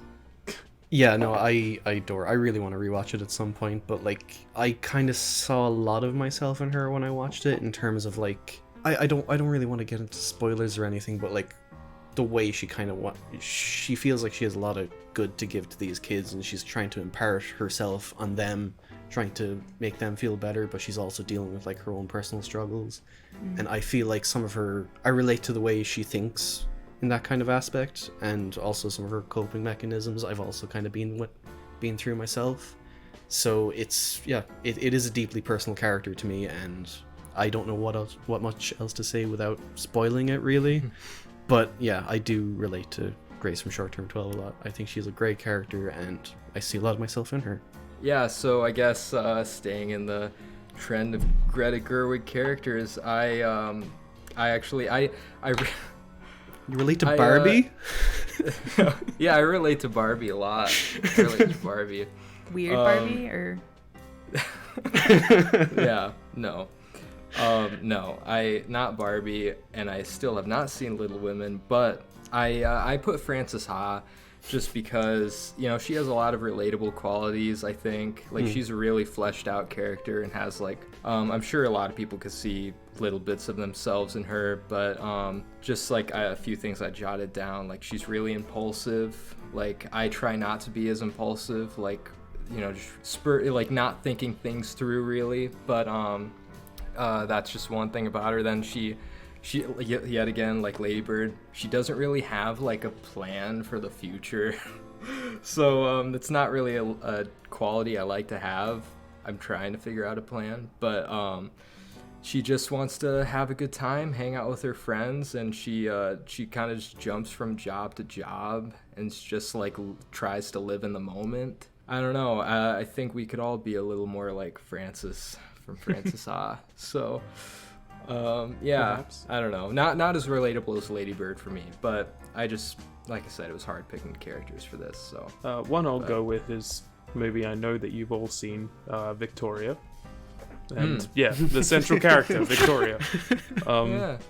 I find her relatable just simply because of the fact that she kind of feels so like lost basically in the world. I feel like she just kind of goes into this situation, like, and you know what happens throughout the movie is a different story obviously, but like throughout like the entire like opening section where it's like nothing's really happening for a while except conversations, like it just feels like she's such a like lost and sad character at the end of the day, I feel like, because she's kind of just like working there. She's like running this like little cafe. She doesn't really know if she wants to stay there or anything. She doesn't live at home anymore or anything like that. So I don't know, I just find her really relatable and sweet, and I love her. Do you think that there's I know one of my characters that I'm going to say, they're only a literally me character because of one scene. Do you think it's like the scene when they're in the cafe that really kind of exemplifies that for you? Partially, but like even just like, you know, the opening leading to them like actually getting to the cafe, like they're kind of just getting to know each other and stuff, and she kind of just seems so like hesitant and like in her own world for most of it, I guess, and like maybe overthinking things a little bit. Sometimes it's just a feeling. Yeah. Character, I think.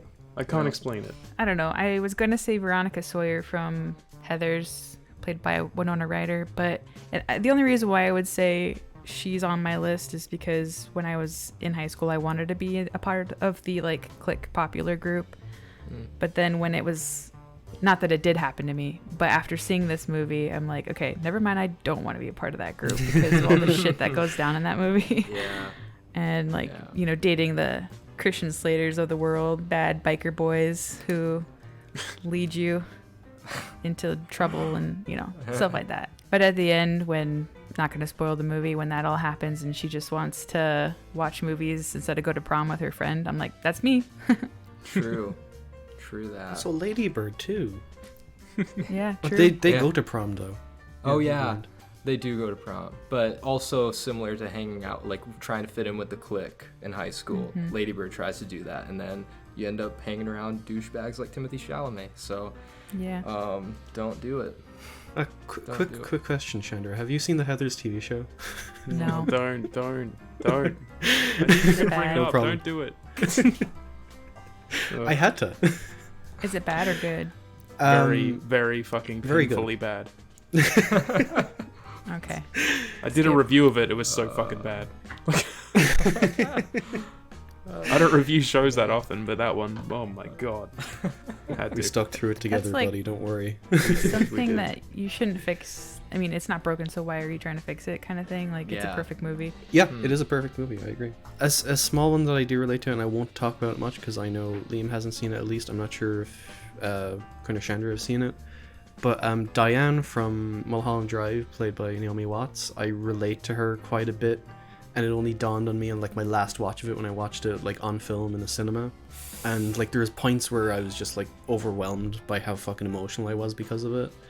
Because without getting too deep into it, there's kind of like an imposter syndrome type of thing that she has, and I do very much relate to that, especially kind of in the jobs that I want to get into, where I'm just like, I'm definitely not good enough for that type of thing, and I kind of view it the way that she does, like even though in the movie it's kind of stated that she is talented, like she has like talent, but she's overburdened by, you know, her feelings of imposter syndrome and the likes.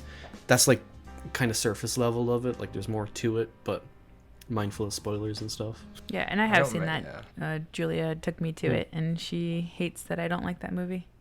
Oh. I mean, I don't like it either, so you're not alone. I've That's seen fair it enough. twice. I've seen it twice. And I don't just not can't like get it. behind I just feel like it's not Lynch's best, in my opinion. Yeah, it's my least. Oh, not favorite for of me his, either, but Yeah. but- I do adore it. All right, so I have like one main one left. I have like one mini one I'll just like mention, but I don't really. Quick one I just want to mention because I don't really relate to her anymore. But there was a time in my life to I related to this character, and it's scary. But I'm glad I don't relate to her anymore. She's not even a psychopath, but Justine, who is Kirsten Dunst's character from Melancholia. I mean, there was a time in my life to where like some of the things that she says, like I probably would have thought. So I'm glad that doesn't really apply anymore. I just wanted to mention that. And I know Shandra loves Melancholia, so I had to bring it up. Have not seen it. You haven't? Don't. It's amazing. Dude. I have it on Blu-ray. I got it at some point. Oh, Throw it away. man. Gosh. Last one I do have that I have more to say about is I rewatched. I don't know if anyone else has seen this movie, but it feels weird saying that this is a literally me character because this was based off of a real person. So they're like, it's a real person. It was a real person. But I watched Christine, which stars Rebecca Hall. It came out in like 2016. She's a TV news reporter, and she suffers from just like a lot of different stuff, like depression and like feelings of like loneliness and anxiety and all that. And like I'm definitely not as bad as she is in the movie. Like I'm not even nowhere near. But like I said, there's probably a time to where I was closer to that. But like other things about her, she's just like a kind-hearted character, but she's also like insecure and kind of lacks some self-confidence. Like she's not fully there yet. Like there's a scene to where I was like, I've fucking done this before, to where she's like driving in the car and she's like singing to this song that she loves. And she drives by another car and just like she realizes like, oh shit, there's somebody there. So like I'm embarrassed, I'm gonna stop singing, and then after I pass the car, I'm gonna start singing again.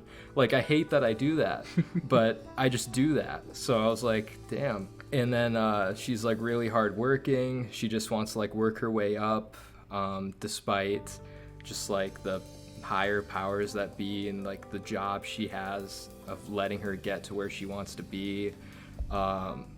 She's like a really well-intentioned person, but like kind of socially awkward. She just like, people ask her to go out and do stuff, but she's like, no, I'm going to bed early. Like I have to go to bed early. And I'm like, I do that all the time. So yeah, I don't know. It's a great fucking movie. People need to see it. Like it's underrated. I've been wanting to see that for a long time. I thought you had seen it. No, I'm huge Rebecca Hall fan, but I haven't seen that yet. I think I have a Mandela effect thing because I remember you reviewing it, but obviously that's just You might have been thinking of the brain. Night House. No, it would have been back when I was on Filmstagram.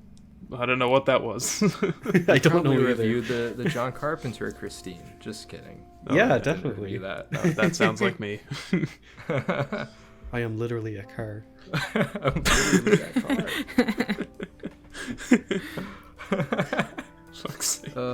Shit. There's like one, but it's like kind of silly, I guess. I don't know. Can there be one where it's like, if you were put in a certain situation and you feel like you would handle it the same way, maybe, then is that like relatable? But like also that situation might not actually ever happen? Yeah. I Go guess, for it. yeah. It's your podcast. Sure. Raw. Oh. Oh. You would eat What? If it happened that I developed a taste for human, then I feel like I would handle it in the same kind of way. Maybe I'd be kind of joking. I'd be kind of freaked out, but into it at the same well, time. It was fun, guys. Yeah. Liam I've always been a cannibal. No, I've always just We're been getting curious Army about Hammered it. on here. I've always just been curious about it, like since watching Hannibal, because I've watched like so much fucking Hannibal, and I love that show. But like, you know, So I guess always it's now been a good time to reveal I'm leaving the cast. It's just always been something that I've been curious about. That's all. Is that not normal? I mean, as long as you don't do it. Yeah, I'm not mean, gonna do it. That's what I'm saying. That's why I'm saying it's like a Yeah. hypothetical, you know. I mean, you saw what happened to that German guy. I just finished the book Alive, and I'm in the same boat with you. Like, just Yeah. following those experiences and those accounts and stuff like that. I of, wish like, you'd said that earlier, so I felt less Eating- weird just then. well, everyone was laughing over you. I know. Alive, the one about the rugby team, is it? Yeah, they were, soccer. Whatever Rugby? sports team, they got crashed in the Himalayas or whatever. I've seen Oh, them. yeah. Mm-hmm. I mean, I'm sure the book doesn't state, go out and fucking eat someone. Just do it. Yeah. It's awesome. Yeah. There are some that I also wrote down where it's like it's not relatable to me, but it's just like ones that, you know, would be relatable to other people maybe. So we can just rattle those off too. All right, I'm gonna name my one from Sex, Lies, and Videotape, Anne Bishop Mulaney from that movie, played by Andy McDowell. And again, it's not really like the entirety of the movie, but Soderbergh really wrote her very well. And I think in my review on Letterboxd, I wrote that like not all women have to write women characters, because I think that he really wrote her very well in terms of like understanding her sexuality and her need or lack thereof for sex and being married and like kind of the roles of a woman. And he was only 29 when he wrote her character, like, and directed that movie. So there's a specific scene that literally, well, you know, Quinn and Tony showed it at movie night. This scene was just like, she's talking to her therapist about how she thinks sex is overrated, and she thinks compared to larger issues such as how like the earth is running out of places to dispose of its garbage. So she's like thinking about more important things in the world than like her own pleasing her husband and things like that. And I don't know, there was just this scene where it just struck me, and I was like, holy shit, she's saying literally everything word for word that I would say if I was in this situation. So again, like Liam, if I was in that situation, I would be sort of like an Anne Bishop Mulaney character. And in the situation of therapy, well, no. Or... just like being in an unhappy relationship like she is. I'm not in an unhappy relationship, but if I was in one, like, this is exactly how I would probably respond. Shandra, blink twice if you're okay. But then she is introduced to James Spader's sexy ass, and I mean, it's James Spader. It's Ultron himself. It's your fucking James Spader. Ultron. But then he confesses to her that he's impotent, and so it's like, from there it goes... like, what do you do with a woman who isn't turned on by anything, and what do you do with a man who can't be turned on? You know, like, it's an interesting movie. He's literally me. No, I'm kidding. God, I wish it was James Spader. That's true. Young James Spader. I don't know if I wish if I was old. No, he's still got it. He's still got it. So yeah, that's my other one, and I have one more after that. But I think you did bring up an interesting point though about like men writing female roles. I feel like there is a lot of stigma around that I don't necessarily agree with the whole time. Like, I saw like an article, I think today or yesterday, where it was like a review for Poor Things, and the guy was gushing over it, and then he just says it's a shame it was written by a man, that type thing. And I was just like, man, I didn't read the whole review because I don't want to be spoiled for it. I'm very excited for it. I think it's kind of just a trend to do that now. But I feel like there are a lot of male writers who do write women characters really well. Like, I feel like David Lynch is probably my favorite example. I think like Laura Palmer, like the fucking Mulholland Drive characters, even in like stuff like Blue Velvet and fucking, what's the other one I'm thinking of? Even fucking Straight Story, I think the daughter character in that is excellent. But I think he has such a good way of getting around it, and I think he does it so well.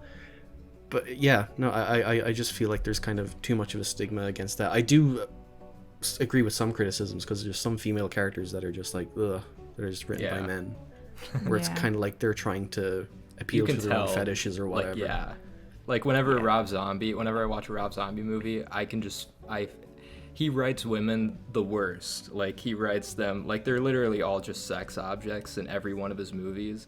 But then you've got directors like, I don't know, like even Tarantino writes women well, like, you know, and he writes so I mean, there's a lot of Jackie cases. Brown. Yeah, exactly. And then there's, I mean, vice versa. Like, there's a lot of women directors that write guy characters well, or writers that write guys well. So like, they can go both ways. I think Rob Reiner's another guy who rates. Oh his God, women yeah. well. Fucking Sally, When Harry Met Sally, she's a fucking great character. Yeah, and I would argue that like Harry is a horrible character. So, you know, like Sally's. I didn't think Harry was that bad. What did Harry do? He's just like a dick the whole time, and he's when was very the last time self-centered. you watched it? You should. Yeah, he is. Oh, I haven't seen it a lot. Well, maybe I don't know. Yeah, When Harry Met Sally is awesome. I still love the movie, and I still love Harry. I'm just saying he's very selfish and kind of a dick most of the time to Meg Ryan's character. Yeah, he is. Just like talking about his problems the entire time. My point is that I think he writes his women too well, maybe, and his men characters kind of dissipate behind the women characters. Yeah, so for another one, I won't talk too long about it because it is a big spoiler thing, and I know Liam's seen it. I'm not sure if Shandra or Quinn have seen it, and it is another fucking Julia Ducournau film. Yeah, I thought you'd bring it up. Yeah, Alexia from Titan. I've seen yeah, Titan. Oh, I've seen it. Yeah. Yeah, I relate to that character quite a lot. Not the serial killing aspect, but what she goes through in like the latter two thirds of the film. I can relate to her feelings a lot, and when I rewatched it, it just floored me with how like sensitive it was and how much I kind of longed for the same things that she kind of wanted, in a way. But yeah, I won't get too much into it because spoilers for the listeners or whatever. But yeah, I relate to her. Yeah, I like Alexia from Titan. After everything you've said so far, maybe you are literally a car. Yeah, Yeah. exactly. I was gonna joke about that. Are Fuck you expecting? Yeah. I guess it's a better time to say it now than never. So Yep. Keelan's pregnant. you heard it here first. Andy's leaving. Apparently, he's pregnant and he's leaving. No, I can't leave until we get the baby on the cast. The baby will be my replacement. Yeah. Yeah. He'll be on paternity leave. Yeah. I don't really have that many that I relate to or anything, but I have others. I have one more also. Okay, I'm just gonna say my big one that I've always related to, and this is a movie that I love watching, and I really want you to watch it with me, Quinn. This might be my next choice on our movie night. Gracie Hart from Miss Congeniality with Sandra. She plays Sandra Bullock plays Gracie Hart. She's just like this detective who goes undercover for a beauty pageant, and she has to completely learn everything about being a woman because she doesn't comb her hair. She eats microwave meals, puts them in the microwave, and lives alone, doesn't have any animals, doesn't have a love life, anything like that. And when I was a kid, I just thought that she was the coolest person. I didn't really care for the fact that she had a change, but it was for the purpose of the job. And gosh, I'm blanking on who's the guy. Well, Benjamin Bratt plays the love interest, but then her like teacher, the one who teaches her how to become a woman. Yeah. I just blanked on Michael Caine's name.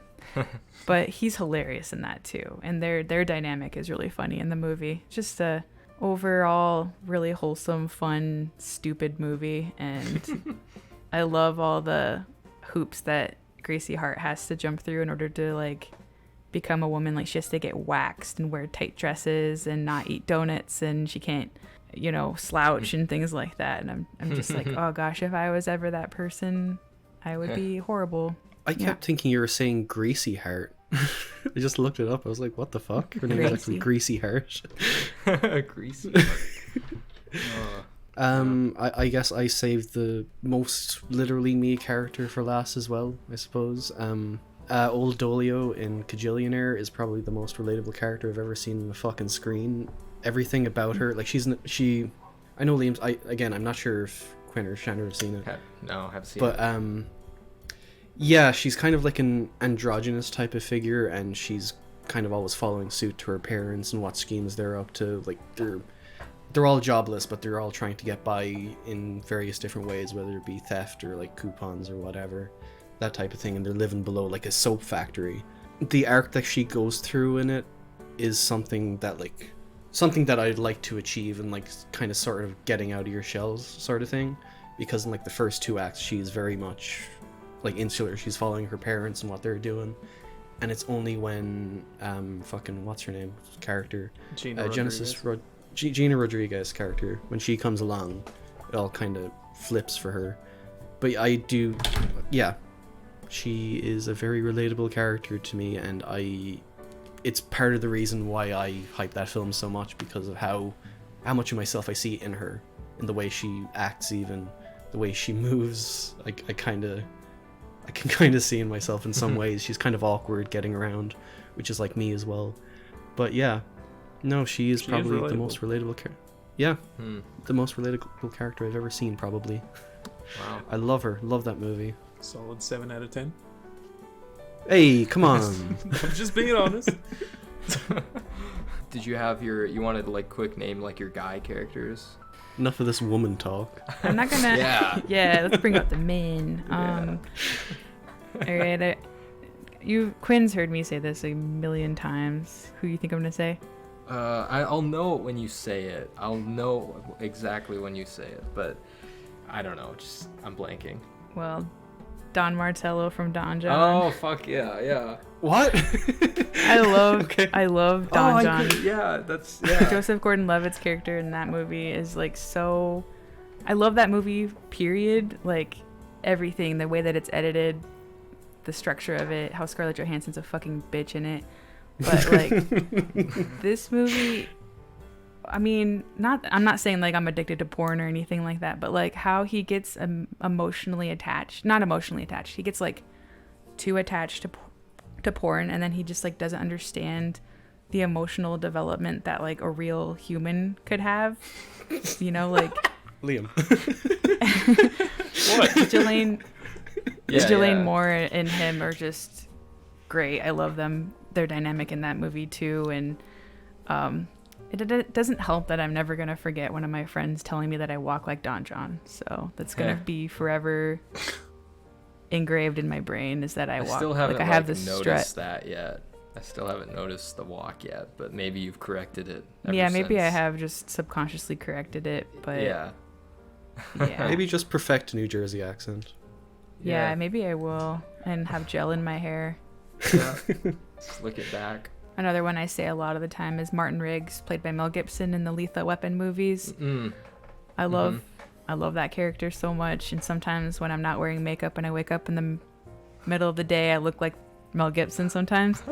So like my hair is just like everywhere, and especially in the first Lethal Weapon, Martin Riggs is just, he's fucking crazy, and he's not happy with his life. His wife was murdered and he's suicidal, and he lives with his dog in a trailer park along the beach, like, and there are moments where he's alone and he feels like the lowest, and yeah, it's just great. And then out comes Danny Glover, and from there on out there's a franchise out of it. Obviously he doesn't kill himself, but yeah, he's crazy. What? And he also has like shoulder issues. His shoulder was dislocated at some point, and he always, in every movie, he always has to like hit his shoulder against something to like put it back into place. And I have shoulder issues. Mine were never dislocated, but it's a struggle. One more thing. Yeah. Ross Geller from Friends, unfortunately. I think he's literally me, because he's a fucking nerd and he loves dinosaurs, and he's really boring. That's you. me. Wait, I love dinosaurs. Yeah. I'm boring. Oh my god, maybe I should watch Friends. You should. And my last one is Winnie the Pooh. Hell yeah. Self-explanatory. Self-explanatory. Right. Because you sound like Winnie the Pooh, or I don't understand. I You like honey? hate pants, and I love sweet foods. It's just a vibe. And yeah, He's the Just fucking a vibe coolest. my whole Yeah, bedroom that's was 100 Acre Woods themed when I was a kid, so Winnie the Pooh blood through and through. Wait, Nice. shit. I want to see if anyone's made fan art of Winnie the Pooh in the driver jacket. Off the top of my head. Is Oppenheimer a He's Literally Me character now? No.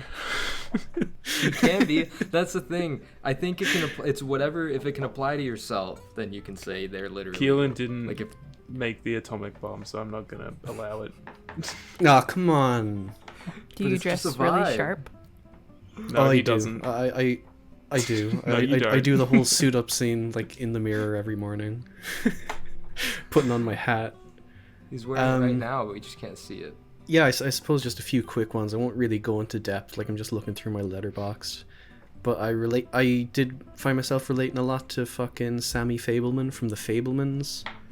I am literally Spielberg, as I think I said in my review. I'd have to see it. I don't know. Tony Soprano from The Sopranos.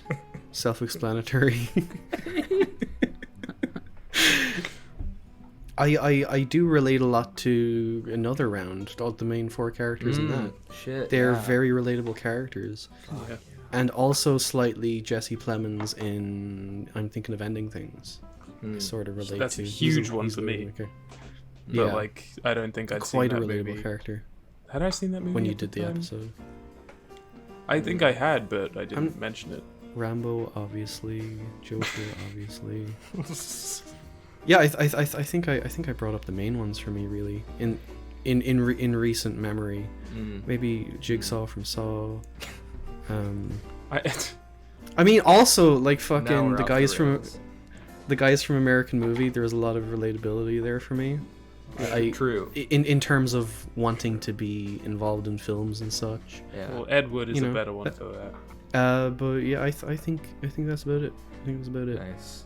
I have like some, like I said, other like female ones. If you want me to just name some. Oh yeah, sure. But I made a whole fucking list of female characters. I didn't know we were doing like 5. Yeah. I just kind of wrote down some ones that like I think are relatable, but not that relatable to me.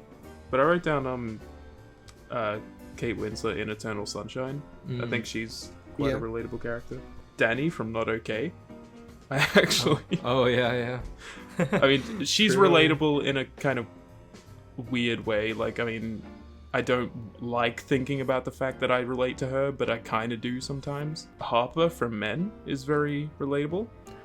Oh. Because True. Yeah, she goes through quite a lot of shit, obviously, and like there's a lot of grief and trauma and shit going on with her character, and I think she's very easy to latch on to because of that. Like I'm not gonna name the characters. I'll probably just name the actor if anything, because I didn't write down the names of the characters. But like, just from looking at the list, maybe like Anya Taylor-Joy from The Witch, Ellen Bernstein from The Exorcist. We didn't even like talk about like Final Girls and stuff. Like that's a huge subcategory of like She's Literally Me. So like Sidney Prescott, fucking Nancy Thompson. I'm blanking on fucking Halloween's one. Laurie Strode. Laurie Strode, that's it. Yeah. Laurie Strode I do find relatable. Out of all the Final Girls, I genuinely find her relatable. That could be one for me. Yeah, I mean, with what Liam said about, like, you know, relating to them and, like, how they'd react in a certain situation, I'd feel like it'd be most like Laurie, probably. Yeah. Not in the new movies. Killer. Not in the new movies, because we're not Terminator. Yeah, no.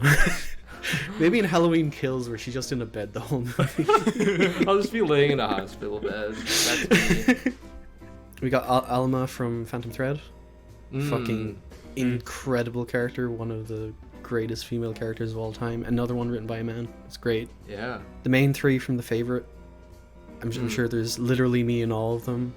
There definitely is, yeah. Enid from Ghost World, Thora Birch's character. I was going to mention Ghost World, yeah. More recent one, Margaret from Are You There, God, It's Me, Margaret. I mean, obviously it's a celebrated book, but... That's a good one. That is a fucking great movie.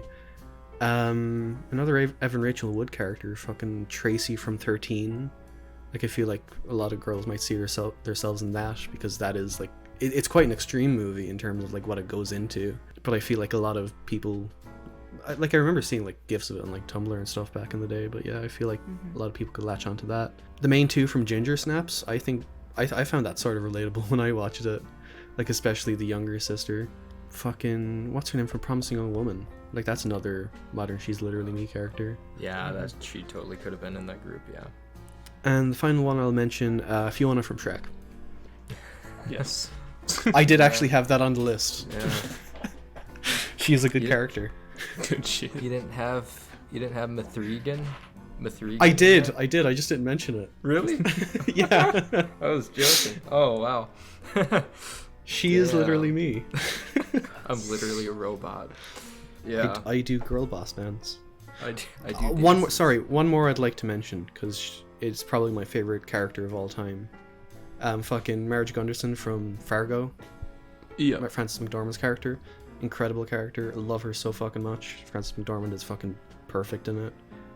Yeah, that's about it, really. If we're only doing, like, based off one little, like, scene, not the entire characters themselves, I relate to Shiva Baby, the main girl in that. Yeah. And the fact that, like, she gets caught in these social situations and she just doesn't really want to be there, and is like, just like all these people are like around her trying to talk to her, and I'm just like, I just want to go home. So it's kind of like Princess Diana and Spencer. Yeah, sure. Sure. And sorry, one last one from a TV show. Fleabag from Fleabag. She's like the quintessential modern. She's literally me character in my opinion. Oh yeah. Fuck. How did I not think of her? I forgot about shows. Yeah. Totally right. Yeah, I just didn't even think about shows. I have a few from shows too, but I'm just gonna skip them. I guess you guys named your male characters. I only want to say that I no longer, as much as I did 30 episodes ago, relate as much to Travis Bickle. I feel like I've changed quite a bit. I think I've changed. Thank God is right, because that was not good. I mean, I used to be full on Travis. Like I literally, there was a time like years ago to where I was cringing listening to that episode. I know. But Can we get a clap track right after he announces that? Oh yeah, I'm not gonna find it. I'm too lazy to find that. But I do relate a lot to Patterson now from the movie Patterson. That's a good one. Yeah, that's my He's Literally Me character. I'm satisfied with, the simple little things. I just go to work. I have my routine. I have a loving girlfriend she's not here yet, but she will be. Yeah, it's just he in particular. Yeah, that's my new. I'm still He's Literally as Me. bad as I was in episode 4. I'm still a terrible person, so I'm not gonna change any of mine. Yeah, make sure to read your poetry in the next episode, Quinn. Yeah, I'll read my.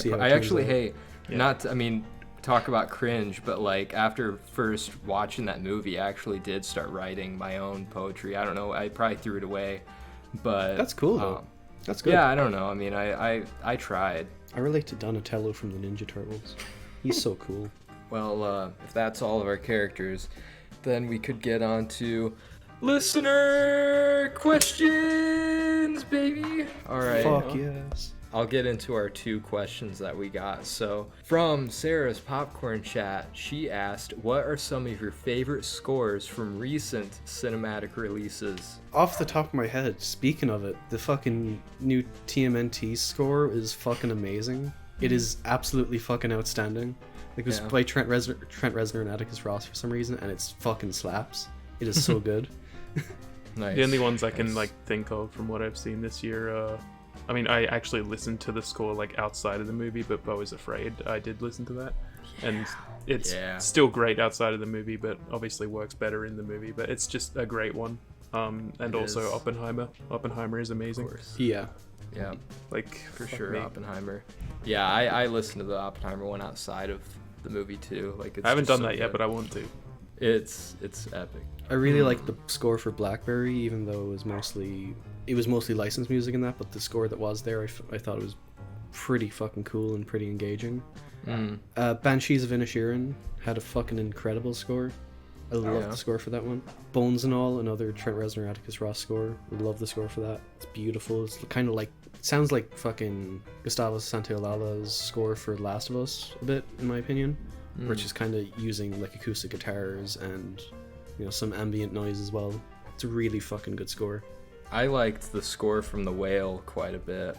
I actually did like the score from The Whale. I always like some Disaster Piece, and the Bodies one was good. That score was fucking awesome. Yeah, true. The Crimes of the Future score was great by Howard Shore. Really like that score. The Northman score. Northman score is good. The Batman score. I really thought the Batman score was great. It is great. I think my favorite score from the past 5 years was the Spencer score by Johnny Greenwood. I thought that score was fucking outstanding. The question said recent. Are we going back 5 years? I mean, Spencer came out 2 years ago. Yeah, Spencer, that's pretty recent. I would only go back a few years, 2 or 3 at the most. So yeah, Spencer's recent enough, I think. Sisu, and that you can't really have access. It's not on Spotify. I think it's only on Apple Music right now, which I don't have, so that sucks. So I'm hoping that it'll get a vinyl release because I really want to get that on vinyl.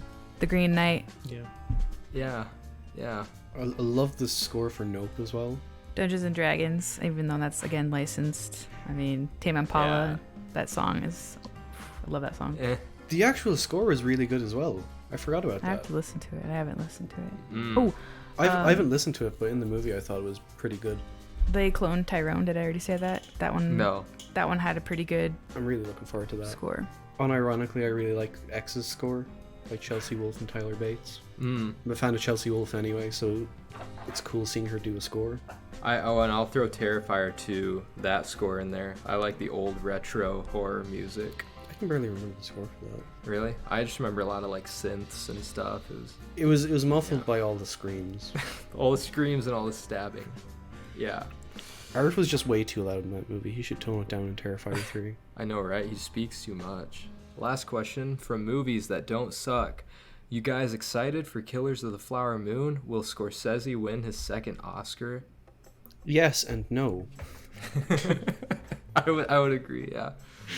Yes and no. Yeah, I don't think he's going to win shit for it, but I'm really excited for the movie. Very, very excited for it. I'm gonna say yes and maybe, because everything's so unpredictable that you don't even know who's even gonna be nominated against him. So who knows? True. I just don't know Yeah, or care like- anymore. With the strikes, it kind of just whittles what might be nominated down. Yeah. Like, it's getting to the point that Barbie will probably get a Best Picture nomination. Oh, it will. It will. I know it's going to. But yeah, I feel like I don't know, that'd be cool if it won something, because like Scorsese is getting older. Like, he's obviously getting really old now, and he's like talked in like interviews and stuff about how, like, you know, it sounds like he's like afraid that he's getting so old and he wants to make the ultimate movie, but just like he knows it's too late. So like I feel like maybe Academy would like throw him an award for like being such a big figure, you know, like well, when he was talking about like Kurosawa and all that, when he was talking about like making, what was it, Dreams? Was that his last movie? Yeah, I think Marty was in that one as well. But yeah. But it was sad seeing that stuff, because like, oh man, I want you to direct movies forever. I think he will, though. I think he'll direct till he dies, but like... Oh, he absolutely will. Yeah. I love that about him. Yeah. But also, like, didn't like a lot of people feel that like his Oscar for The Departed was just kind of like you've been doing this a while, here you go, have this Oscar. I don't know. I didn't even know that was what he won for, honestly. Yeah. Oh, fucking Departed, really? Should have been... Yeah. Where's Goodfellas at? Where's Taxi Driver at? Whatever. I don't know. Departed's my favorite, so I'm not mad about that. True. That's true. I mean, I love Departed too, but like... I mean, if anything, he'll win for Best Adapted Screenplay. True, he probably will. Yeah, maybe. Which... Unless Oppenheimer does. That's true as well. I was going to say, to expand it a little, not to spend too much time on it, because I think we're going over as it is, but what are we looking forward to for the rest of the year? We haven't talked about this yet. You can just like name like 2 or 3. The Killer, like we talked about. That's pretty much The it. Killer, Napoleon, Killers of the Flower Moon. Poor Things, I guess. Yeah. Is the Coen Brothers movie coming out this year or next year? I have no idea. Next year is pushback. For me, it'd be like Poor Things, and also the new Jonathan Glazer movie, The Zone of Interest. I've heard that's fucking amazing. And Saw X, unironically. So hyped for that. Yeah. 24 days, let's go. Another person who's excited for Saw X, Quinn. Oh, yeah, another. Oh, you like Saw, Shandra? No, but there was argument in our movie theater group chat about whether or not we're going to get it or Exorcist Believer, and I had talked to so many people who said that they were excited for Saw X, and Quinn is like the only one besides Joel who's excited for Exorcist Believer. I'm not excited for it. I just don't want to pay to see it. So I'm excited for it coming to our theater, because I need to see it. Even though I know it's going to be bad, but I hope we get it so I don't have to pay. But you're more excited to not pay for that one than you are for Saw X. I'd rather pay for Saw X, which is surprising. I'd rather pay to see that. Yeah. Just because I just don't like what David Gordon Green is doing. So, yeah. Saw X at least has their dumb torture puzzles to like have fun with, but what's The Exorcist gonna have? I just don't think it's gonna have anything. It's got Ellen Burstyn back. Oh, it's poor Ellen Burstyn forced back into this. Oh, next topic. Yeah.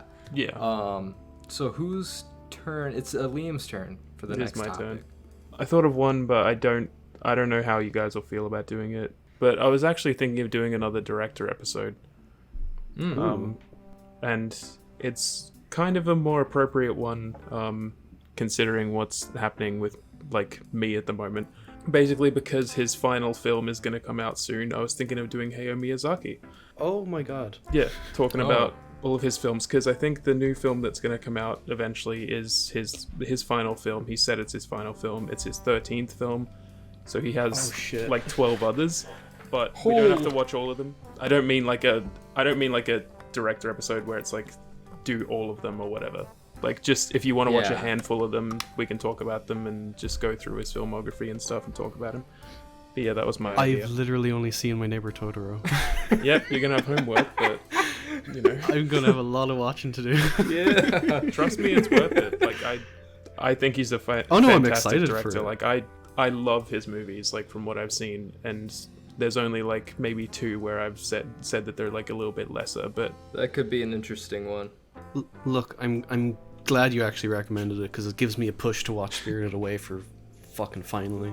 Yeah. It is still one of my favorite films of all time. I know it's like a basic movie to pick, but like it's so special. Chandra's been needing to show me My Neighbor Totoro, so I don't know if we'll get a chance to do it before then, so we might, but yeah.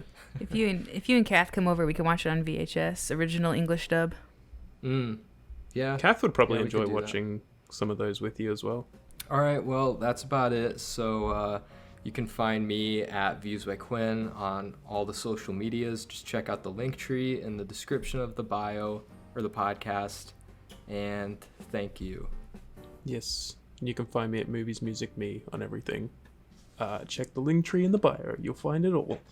Link tree in the bio, only shallow on everything. Look at it. Have a peruse. Harass me, stalk me on social media. Shandra, where can they find you? Where can people keep up with you? Plug all your shit. Okay. Well, you can find me on Instagram at Filmforager, or Fellowship Mike is my podcast. And then I think Pod Goblins. I think there's a dot in there. Pod Goblins. Holy moly, say that 5 times fast. Yeah, and then Letterboxd is just my name, Shandra Marie. So if you want to follow me on Letterboxd. All right. Well, that's about it. So, bye everybody. Bye. And Bye. bye. Peace out, bitches. Okay. Ooh, Woohoo. Very nice. another one in the bag.